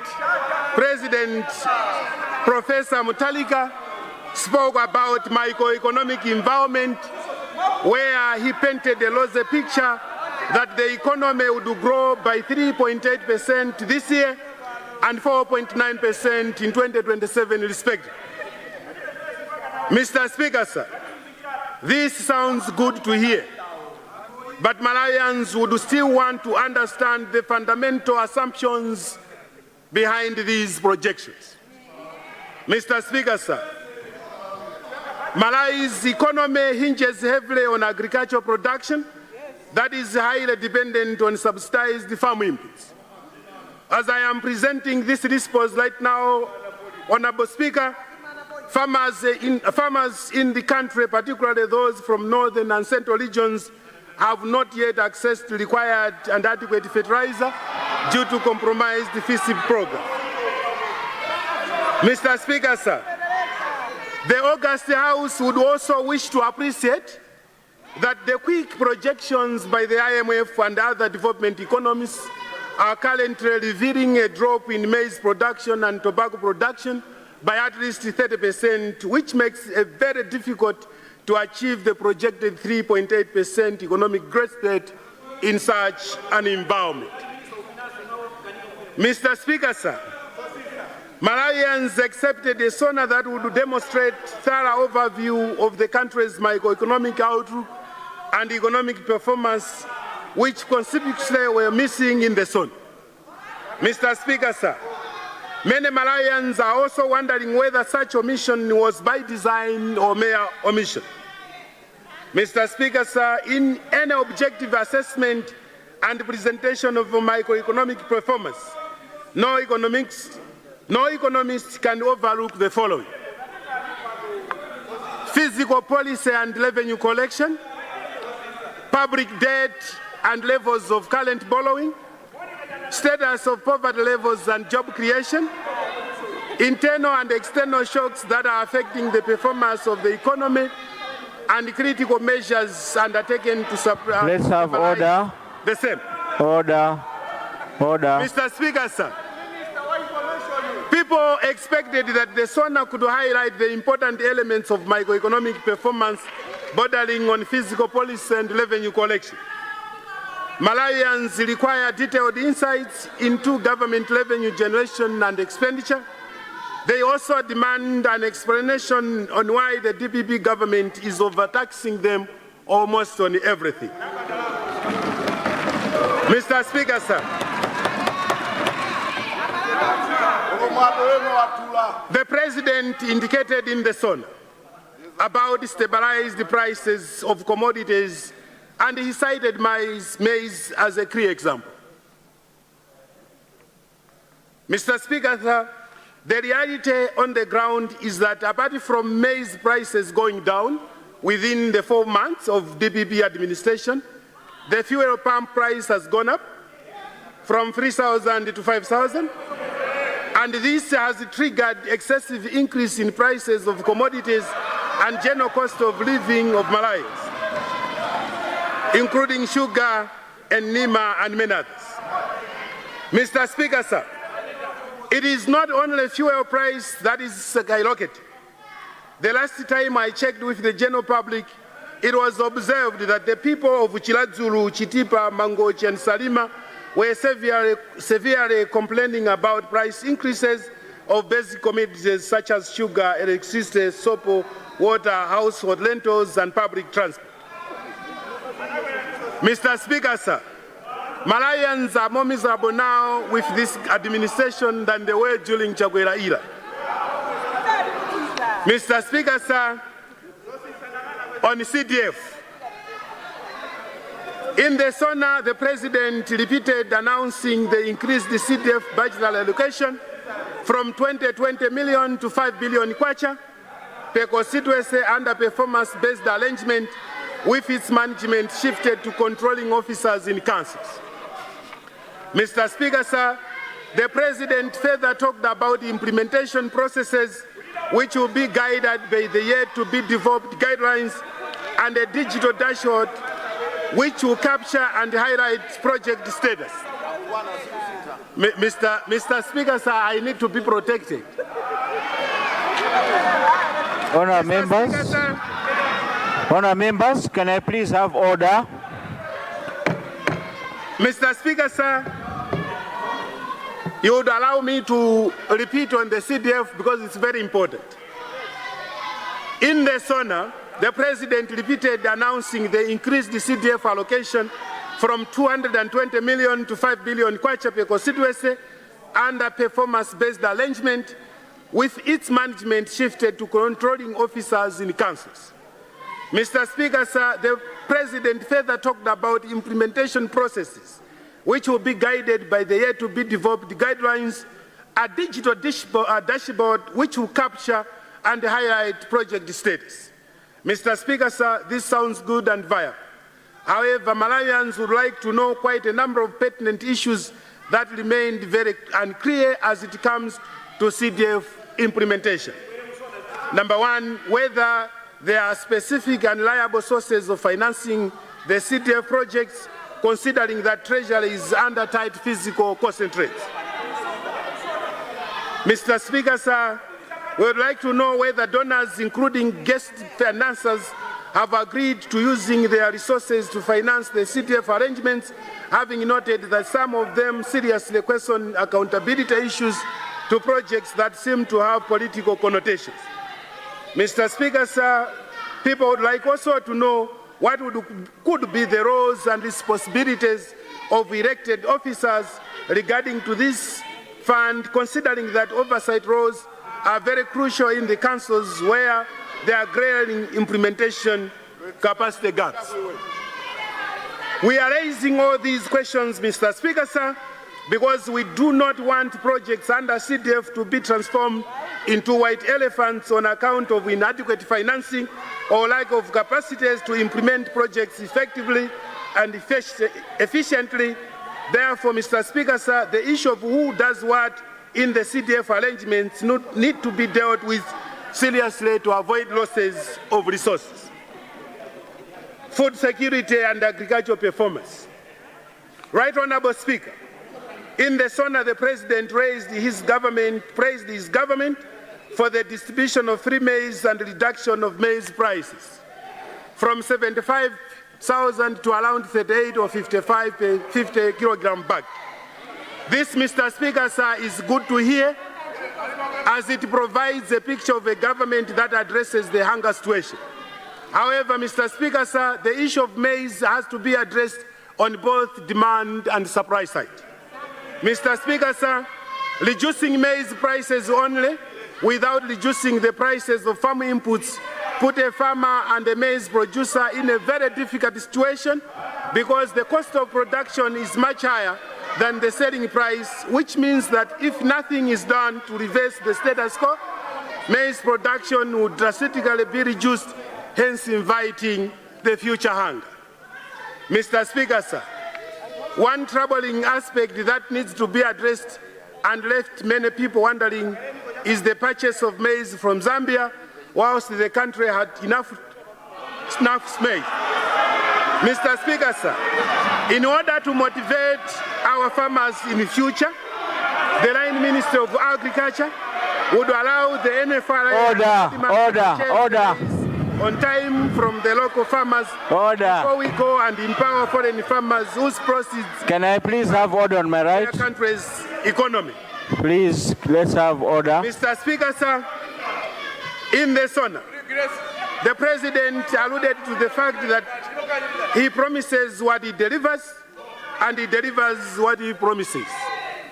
That alone, Mr. Speaker, sir, made Malawians remember that the DPP clearly announced during the campaign period that it would be selling 4 bags of subsidized fertilizer per person. This was emphasized in a number of meetings that were conducted on the campaign trail. Mr. Speaker, sir, Malawians are still waiting for that promise to be fulfilled. To the contrary, Mr. Speaker, sir, what FISIP is doing is to sell the Malawi's half of what the DPP promised. Random sampling across the country in the districts like Palombe and Machinga, among others, people were complaining sharing a bag of fertilizer that was not even enough to cover a quarter of an acre. Right, Honorable Speaker. In order to address the rumor circulating that FISIP has only benefited or registered a 10% distribution in the central region and 4% in the northern region and 50% in the south, it would be good if the Line Ministry would actually come in the House and provide an update on how the FISIP has been distributed. Mr. Speaker, sir, Central and Northern regions produce more maize, and it wouldn't make any political or economic sense to distribute less fertilizers in areas where produce more maize to feed the country.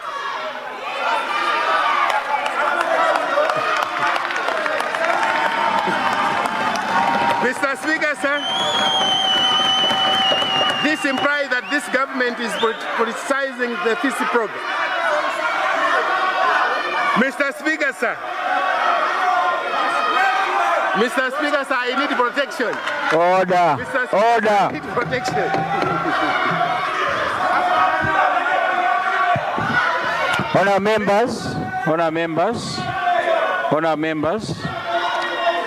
Honorable members, I don't have to mention you. I don't want to mention you.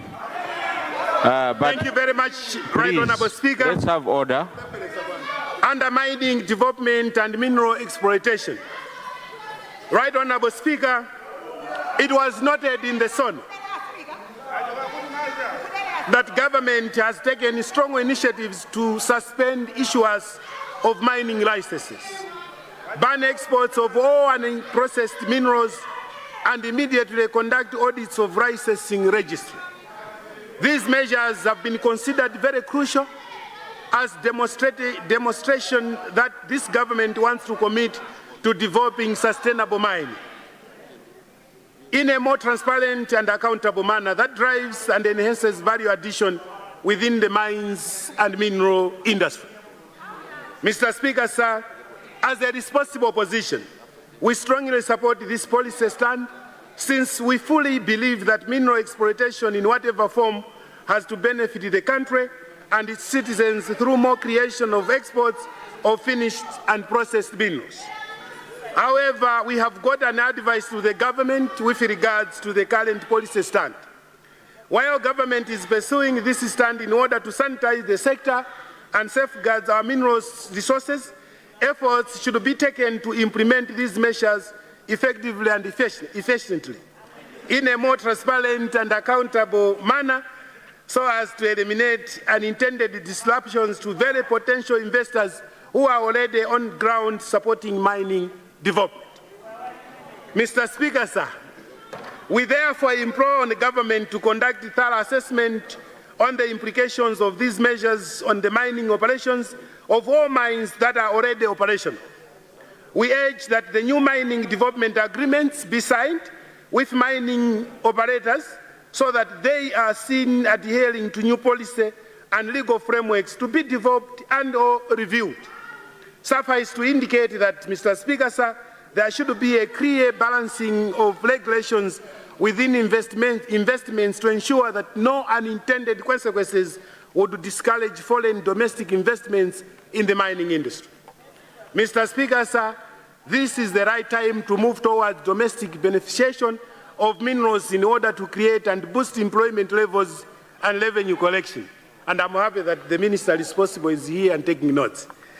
Right Honourable Speaker, on energy. Right Honourable Speaker, this country has been grappling with issues of energy development for some decades now. During his tenure of office, President Lazarus McArthur Chakwera initiated a number of energy development projects with an intention to achieve sustainable electricity supply. What he achieved so far, every Malawian knows better that blackouts were eliminated. Fast forward, Mr. Speaker, sir, the recent SONA lists energy interventions that this government intends to pursue repairs, restoring 31 megawatts, 10 megawatts biomass, 10 megawatts solar, and target increasing capacity from 551 megawatts to over 1,000 megawatts by 2030. This is exactly what the former president also initiated and advocated for. Mr. Speaker, sir, we expected the government to shed more light on the transmission upgrades, financing model, timelines, and project milestones. And Mr. Speaker, sir, we are aware that the World Bank Group approved the 350 million grant of the 1.5 billion in Patamanga hydro storage project. Mr. Speaker, sir, a responsive SONA was also supposed to tell Malawians where are we on milestones, financing closure, procurement steps, and delivery dates. Mr. Speaker, sir, sustainable and reliable power supply is an enabler for investment for any potential investor to invest seriously in a country where there is no power interruption. Mr. Speaker, sir, issues pertaining to homeland security. Right Honourable Speaker, matters of homeland security are very pertinent and they cannot be taken for granted. Global evidence suggests that no investor is willing to invest resources in an environment where there are serious security challenges characterized by robberies, kidnappings, killings, and murder incidences. When such instances happen, government is supposed to immediately take action and bring culprits to book. Such swift actions on matters of that nature gives confidence to investors that it is possible to invest and be assured that they are fully protected. Right Honourable Speaker, with regards to homeland security, the SONA speaks of people-centered development, yet it is notably thin on public safety beyond passports and national IDs. Mr. Speaker, sir, it surprised Malawians that the President did not touch on the kidnappings, murder and torture of citizens by thugs and kidnappers who are now stealing during daylight. Right Honourable Speaker, recent reports describes a high-profile abduction in Lilongwe linked to Crossroads Hotel, and until now, neither the police nor the minister responsible have come out to update the nation on the progress made on the investigation of the issue. Are we really serious that we have failed tracking the kidnappers? By remaining silent, we are admitting that this government is failing to handle issues of homeland security. Right, Honorable Speaker, recent reports also indicate a growing number of people with albinism missing mistreated or being openly harmed. Recent reports show also that politics by intimidation has come back. Honorable Speaker, the Minister is here. I would like to draw his attention that we believe that he is a capable minister and that will be safe under his ministerial portfolio because we understand he is a man who lives by his words. Right, Honorable Speaker. Few months ago, Dr. Victoria Bobe was murdered in her house in Blantyre. Right, Honorable Speaker. Is it demanding too much for Malawians to be updated on the issue? Where are those suspects who were publicly presented to the general public as killers? What is holding back government from prosecuting the case? If this government is serious with the matters of homeland security, let it be transparent enough to take these issues head on. Mr. Speaker, sir, insecurity is an economic tax paid daily by households, businesses and investors. We expect the SONA to make pronouncements on the following: an enhanced urban security plan, a replacement of resourcing for investigations, establishment of specialized investigation and crime measures, and measurable crime reduction targets. Issues in the education sector. Right, Honorable Speaker, the DPP government emphasized during the campaign period that it would introduce free secondary education once voted into power. The SONA also presented by the President is clearly giving a policy stand on this issue. Instead of sticking to a comprehensive free secondary school education, Malawians are being told that they will be shouldering responsibility of paying boarding fees, while the government only pays tuition fees, which takes a small portion of the secondary school assorted fees. Right, Honorable Speaker. The university students are yet to receive free meals, as this is one of the DPP manifestos. Right, Honorable Speaker. The SONA presents what is seemingly considered as good news for both women and the youth in as far as economic empowerment initiatives are concerned. We are being told that women and youth will be accessing soft loans meant for business and entrepreneurial development so that they can stand on their own, building household assets and supporting families. While this is the welcome development and the opposition fully supports it, Malawians are more worried with the biting taxes that have been introduced by the government on all the businesses and banking transactions, which will be eating deeply into their marginal profits. Mr. Speaker, sir, for instance, to access loan, a processing tax is charged. To procure business commodities, there is tax. To send money to someone, there is tax. Even to receive money from someone, there is tax. In simple terms, Mr. Speaker, sir, there is a tax charged in securing, receiving, or spending money.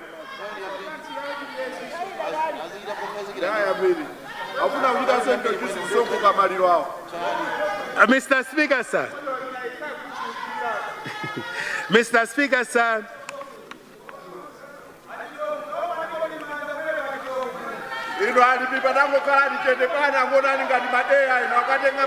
Mr. Speaker, sir, on the disaster management and criminal activity programming. Right, Honorable Speaker, Malawi is persistently devastated by natural disasters, very often triggered by heavy rains and associated flooding. Heavy winds and cyclones in the year 2026 has not been an exception. We noticed that most parts of the southern region districts were damaged by disaster to an extent that the crop stand in most fields were affected. This situation, Mr. Speaker, sir, also affected the districts of central and northern regions. Such districts including Salima, Nkotakoda, Dowa, Kasungu, Nzimba, Kalonga, and Nkata. As if this is not enough, we also observed and experienced dry spells in most parts of the country. and this wilted down the crops in the field. As a response to these situations, government announced plans to support farmers with farm inputs so that they can engage themselves in winter cropping as a remedial action. This is really commendable, Right Honourable Speaker, and we fully support it. However, Mr. Speaker, sir, government should refrain from segregation and discrimination in the disaster management and response initiatives. If, for example, they want to introduce irrigation support, let them target all the affected districts across the country. Mr. Speaker, sir, on governance and unity of purpose. Mr. Speaker, sir, on governance and unity of purpose. Mr. Speaker, sir, I would like to draw the House's attention on this one because I'm about to finish. Mr. Speaker, sir. Mr. Speaker, sir, on governance and unity of purpose. I pray that one day, Mr. Speaker, sir, President Professor Mutharika will initiate an Elders' Council where the former and current leaders would be meeting to discuss issues of national importance. I look for a day, Mr. Speaker, sir, when I will see President Mutharika, President Joyce Banda, President Bakiri Muluzi, and President Chagwera sitting on the same table, discussing and sharing matters of national importance, for that will symbolize unity of purpose and the spirit of nation building. In conclusion, Mr. Speaker, sir, the SONA demonstrates serious omissions on issues affecting Malawians, and we expected a message of inclusiveness and hope to economic recovery. Mr. Speaker, sir, Malawians are expecting cheap things, genuine free secondary education, tax-friendly regime, free meals in universities, and affordable farm inputs. Mr. Speaker, sir, let me remind the DPP administration never to take Malawians for granted. They gave you the mandate to govern for the period of 5 years. And if you take them for granted, they will surprise you in 2030, for there are only 1,674 days for MCP to come to power. And be assured, MCP is coming back. Madam Right Honourable Speaker, in the spirit of one Malawi, one people and one nation, I acknowledge the SONA and submit our observation for better governance and implementation. Mr. Speaker, sir, thank you very much for your time.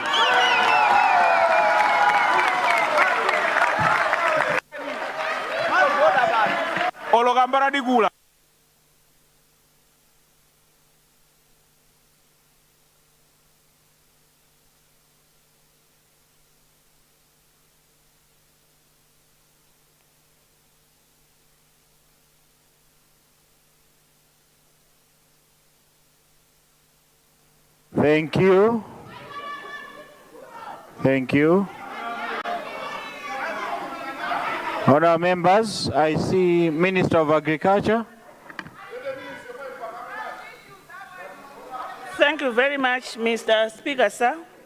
Mr. Speaker, sir, is it in order for the Leader of Opposition to make a claim against the President, Professor Arthur Peter Mutharika, that in the SONA he did not say anything about albinos? Mr. Speaker, sir, is it in order for him to say that when page 30 of the SONA, the President clearly stated that his government will follow the law and principles of good governance? The President clearly stated that his government is fully committed to upholding rule of law, safeguarding justice, and ensuring fiscal responsibility to protect life and public resources. Mr. Speaker, sir, is it in order for the Leader of Opposition to say what he has said about the President? Because sometimes it's better to read these things properly. The President is a learned lawyer, a professor at law. Chizungu ichi chomati kalakatikizi. people missing mysteriously. Tizimvesesa zimene akunena president.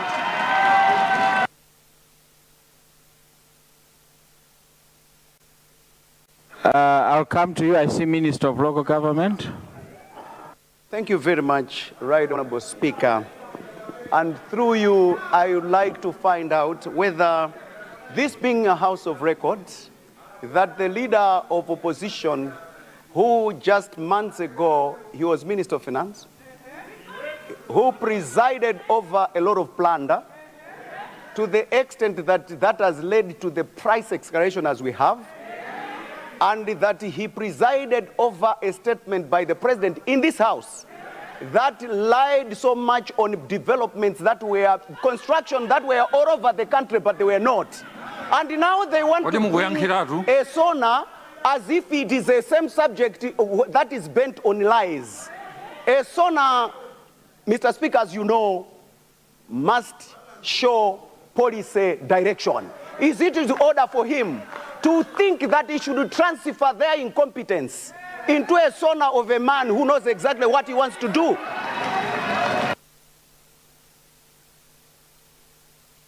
Thank you, Minister of Local Government. Honourable members,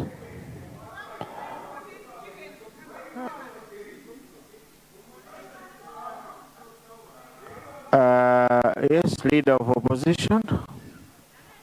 Right Honourable Speaker, I was working and doing my work as the Leader of Opposition. And Right Honourable Speaker, this is my second term in office, in Parliament. You know, I don't normally respond to issues. I just wanted to make it clear that I am very, very competent.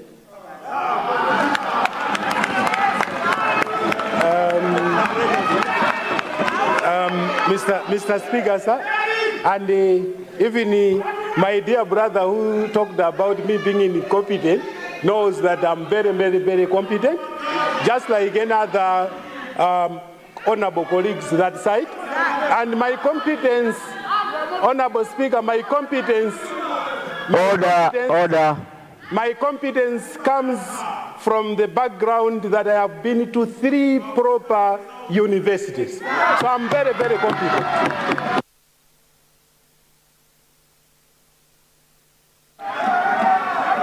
Thank you. Thank you. Honourable members, those that are not competent, can you make noise? So we are all competent, right? So let's have order. If you make noise, it will show you are not competent. Honorable Lilongwe Nyanja. Your Honor. Yes. Right Honorable Speaker, is it in order for the Minister of Agriculture to come in this room and start making corrections on just a mere language, English? Because English is not a measure of intelligence. English is just but a language like Chichewa, Chitumbuka, Chisena. No one who speaks better English is more intelligent than the other. Even a standard 1 chap who is able to express himself in English does not, in essence, mean that that particular person is intelligent. So English is not a measure of intelligence. It is completely uncalled for a fellow member to come in this room to demonstrate that he is better off because he's able to express himself or herself. It is just but any other language. Thank you, Your Honor, my right honorable speaker.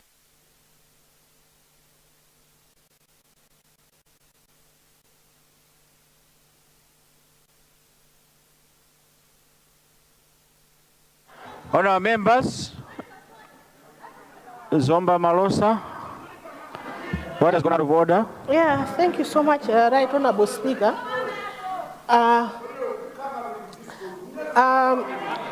Honorable Speaker, the leader of opposition was reading and I was following. Order. I was thinking that he's going to retract the SONA that Chakwera came to address in this house. Can you assure this house, being a house of records, that of his SONA, Chakwera, be scrapped off? All of us, we should see that it's really scrapped off, because Professor Arthur Peter Mutharika has come and delivered a real SONA in this house. So we really want the SONA that Chakwera presented in this house nullified. Thank you, Right Honorable Speaker. Honorable members, being the first day,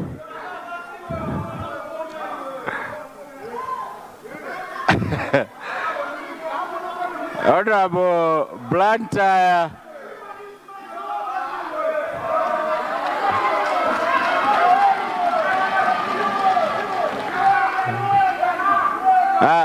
Honor members,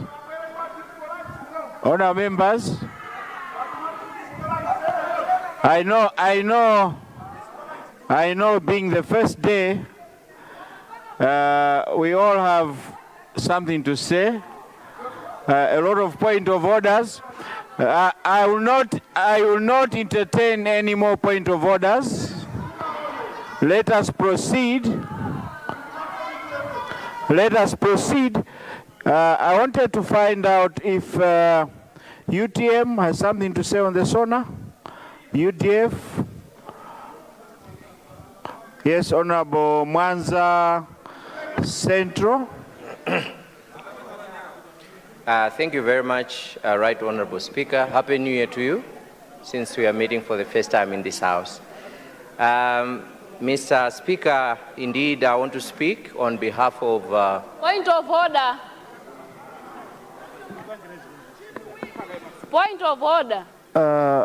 Yes, Government Chief Whip. Thank you, Mr. Speaker.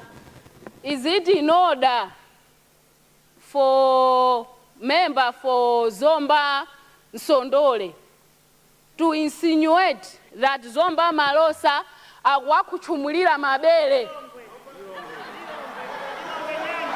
Agwakuchumulira mabele. That is harassment, Mr. Speaker. We will not allow it. Lilongwe Nyanja, Honorable Speaker, point of order. That is harassment. Honor members. Get on the floor of the House, and he is referring to the honorable member as Wakuchumulira Mabele. What does that even mean? Yes. Zomba Malosa is married, Mr. Speaker. Thank you. Zomba Malosa is married. Why is he saying Wakuchumulira Mabele? And what was he doing? Kumasuzumira Mabele Zomba Malosa. How? Honor members, thank you, Government Whip.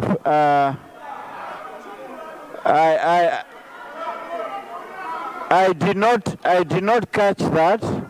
Indeed, that is unparliamentary. If I did, honor members, order.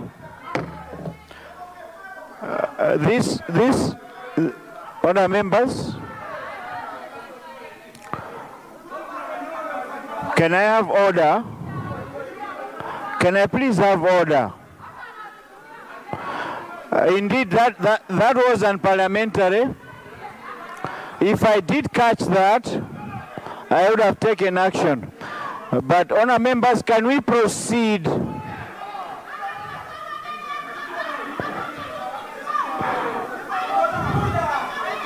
Point of order.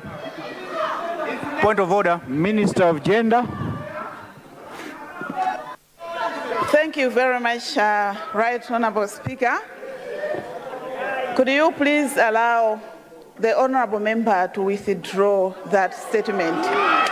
Please, with due respect. Point of order. And as women in this house, we will not tolerate any violence against women. As a minister of gender, I will not allow any woman in this house to be intimidated or harassed. So allow the member to withdraw. Thank you. Is that a point of order, Honorable? Point of order. Lilong, is it? Thank you very much, Right Honorable Speaker. I would like to appeal to you that we female members of parliament, we should not be deliberately starting it, because what the member of Zomba did, it's not right.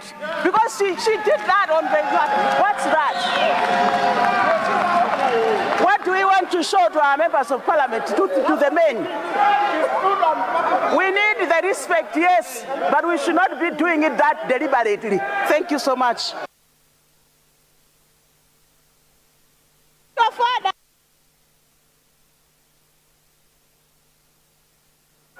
Honour members, can I rule on that? Honourable members,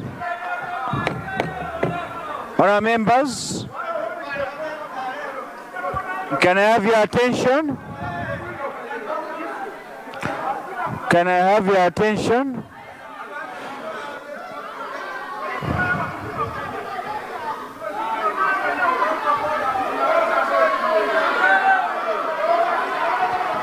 Order, order.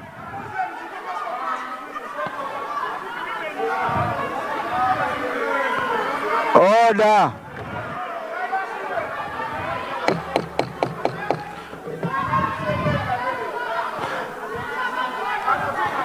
Yes, government,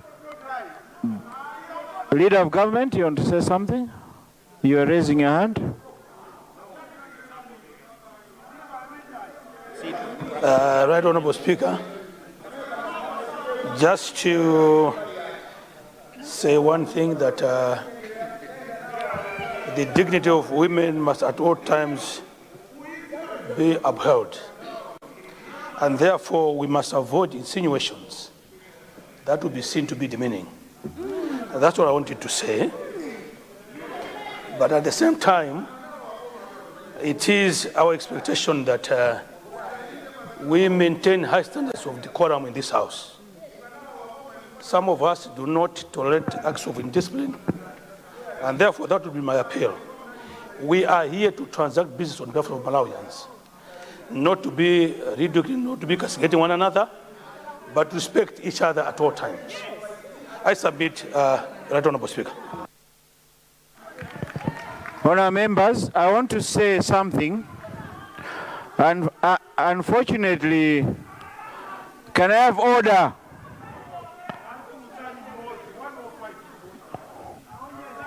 Honour members, can I have order? I would like this day to end peacefully. Can I please have order? I said earlier that was said out of the mic. I did not catch it, and I'll let it pass for now. Honour members, I will not tolerate demeaning each other, whether it's from my right or from my left. We have to respect each other. We have to show Malawians that we are serious. We have come here for serious business, not to waste their taxpayers' money fighting and point of orders that don't make sense. Please, can I have order in the House? Honorable Mwanza Central, please proceed. Thank you very much, Mr. Speaker, for granting me and the people of Mwanza the opportunity to contribute towards the State of the Nation address. Mr. Speaker, the President delivered the State of the Nation address, and he presented the issues that are currently affecting this country. I want to commend the President for doing that. It provides direction as to where the country wishes to go. As a member of UTM, we will support what needs to be supported. We will provide guidance where there is need for such, so that as a nation we move together to develop an economy that can thrive and make people happy. Mr. Speaker, Mwanza Central listened carefully to the State of the Nation address. The President didn't spend much of our time. It was short, brief, and straight to the point.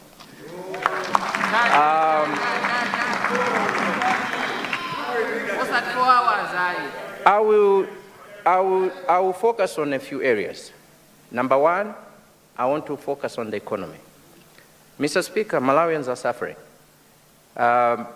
Prices of commodities have gone up, and many people cannot afford a life.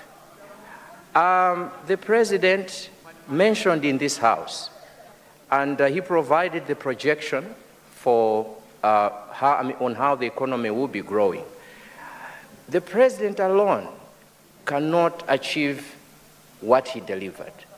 There is need for a collaboration of different sectors, different ministries. And I think what the President did was to provide direction and guidance to the ministers and the MDAs so that they know exactly what his expectations are. This time around, the way the economy is, an ordinary Malawian is finding it hard to afford basic commodities because most of the prices have gone up. I want to commend government that maize price has gone down now. You know, it contributes a lot to our inflation. That's why the inflation, the food inflation, is going down. And we want to commend that and urge government to continue using whatever method they have used to bring the maize price down. Because our colleagues in Malawi Congress Party are claiming that maize was already in Malawi. I find it very hard to understand why maize that was in Malawi was being sold at a very high price, punishing Malawians. It is something that as politicians, we need to sit down and think if it is the proper way of running affairs of government.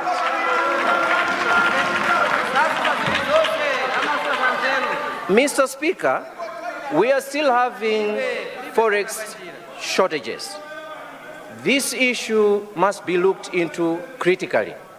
I know the Minister of Finance will be coming here on Friday to present a budget statement. I want to urge the Minister to look at this issue and see how forex can be made available. Businesses are still struggling. People are still finding it hard to import medicine. They are still finding it hard to import parts for vehicles. It is only the minister who can change this whole situation.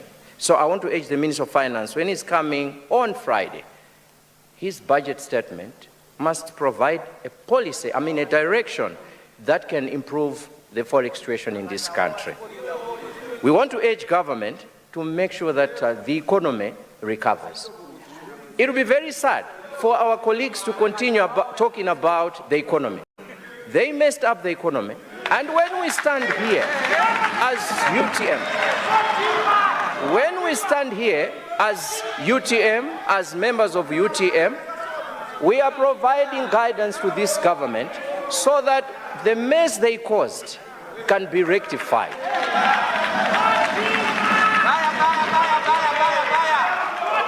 It will not be possible to recover from the shock, the economic shock that we are in, without expanding and diversifying sustainable forex generation.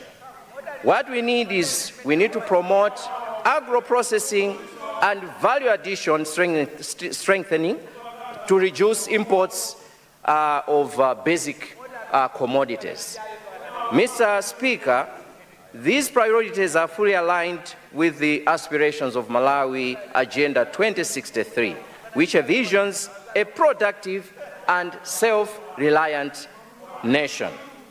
On agriculture and food security, Mr. Speaker, while I applaud government for the short-term interventions, such as the maize purchases and the fertilizer distribution that provide temporary relief, Malawi must move towards long-term agricultural resilience. To achieve that, we propose, as UTM, as a Member of Parliament for Mwanza Central, expansion of irrigation infrastructure, mechanization for smallholder farmers. Indeed, there is a project by Agricom. They're providing tractors, but I think there's need to look at the whole concept. There is a gap somewhere because farmers are given tractors when they don't have capacity to run those tractors on their farms. That is something that we need to look critically and find a solution. Whether it means changing the policy, changing the concept, I think we need to do that. I'm glad that my sister, Honorable Minister of Agriculture, she understands exactly what I am talking about. We also need, I think government must also go into partnerships with fertilizer producers.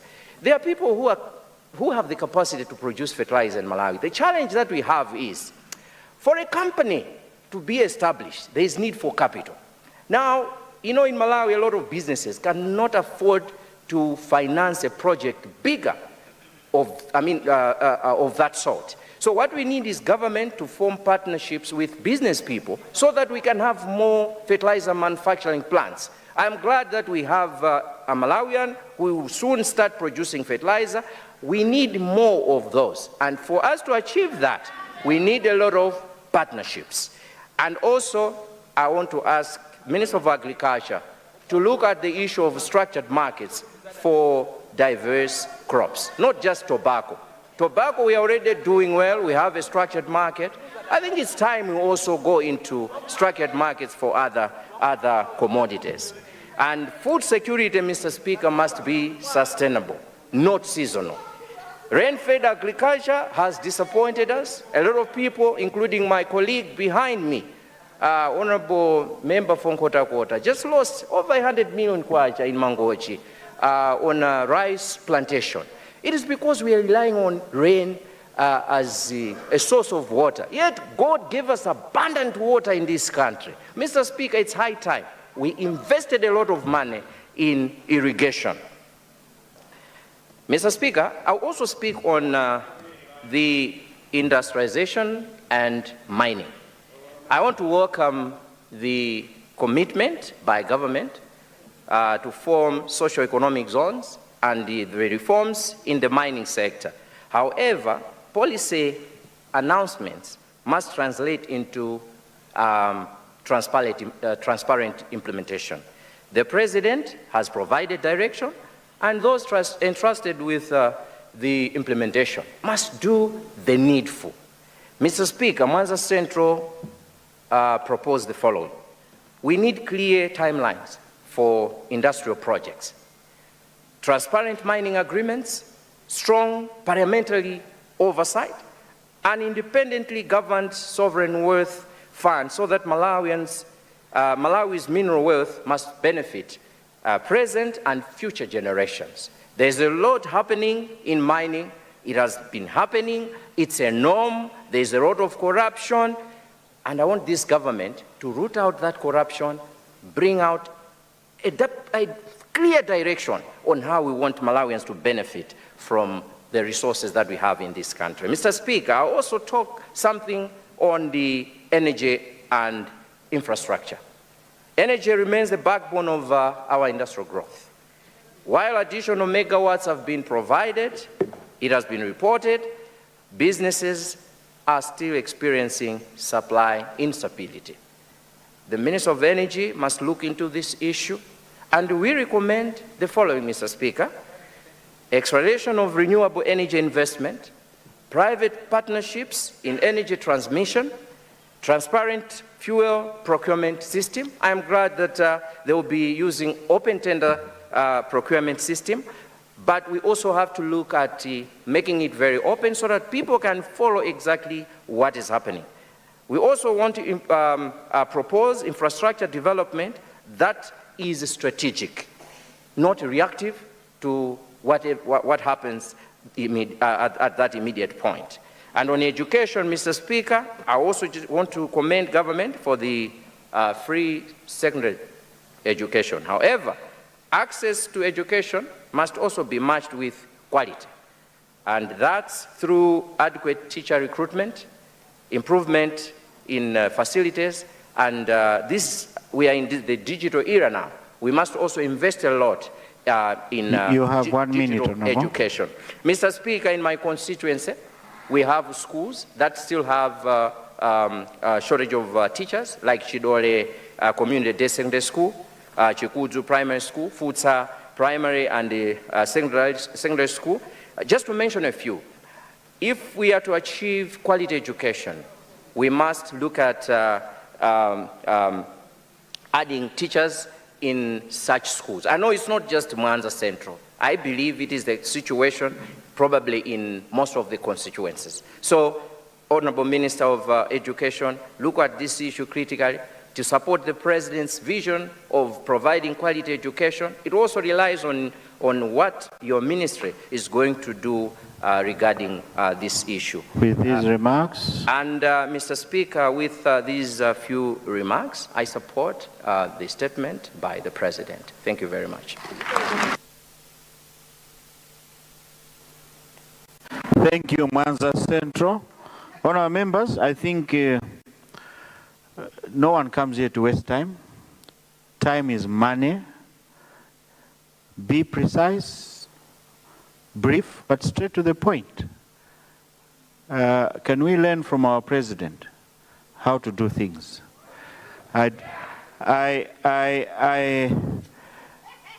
Before we adjourn, I have one announcement to make. Honourable members, you will notice that the sitting plan has changed, especially on the opposition side. This is because we had to relocate some surplus e-chamber units from the opposition side to the government side for use by members that did not have the e-chamber units. In this regard, and in accordance with Standing Order 39.5, I have reallocated seats for independent members on the opposition side in line with available seats on that side. However, I have observed that some members are not sitting on their designated seats. Some members have moved their name tags from the designated seats to different seats, which is not acceptable. I therefore urge all honourable members to immediately move to their allocated seats. And in this regard, honourable members should kindly note that according to Standing Order 40, I will not recognize you to speak on any matter if you are not sitting on your designated seat. Thank you for your attention. Honourable members, it is now, I see Leader of the House. Yes, Right Honourable Speaker.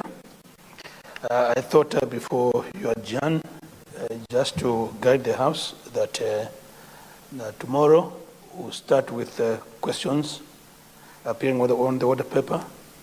And therefore, let me appeal to honourable members that have got questions to make sure that they avail themselves in the chamber tomorrow morning. I thank you very much, Right Honourable Speaker.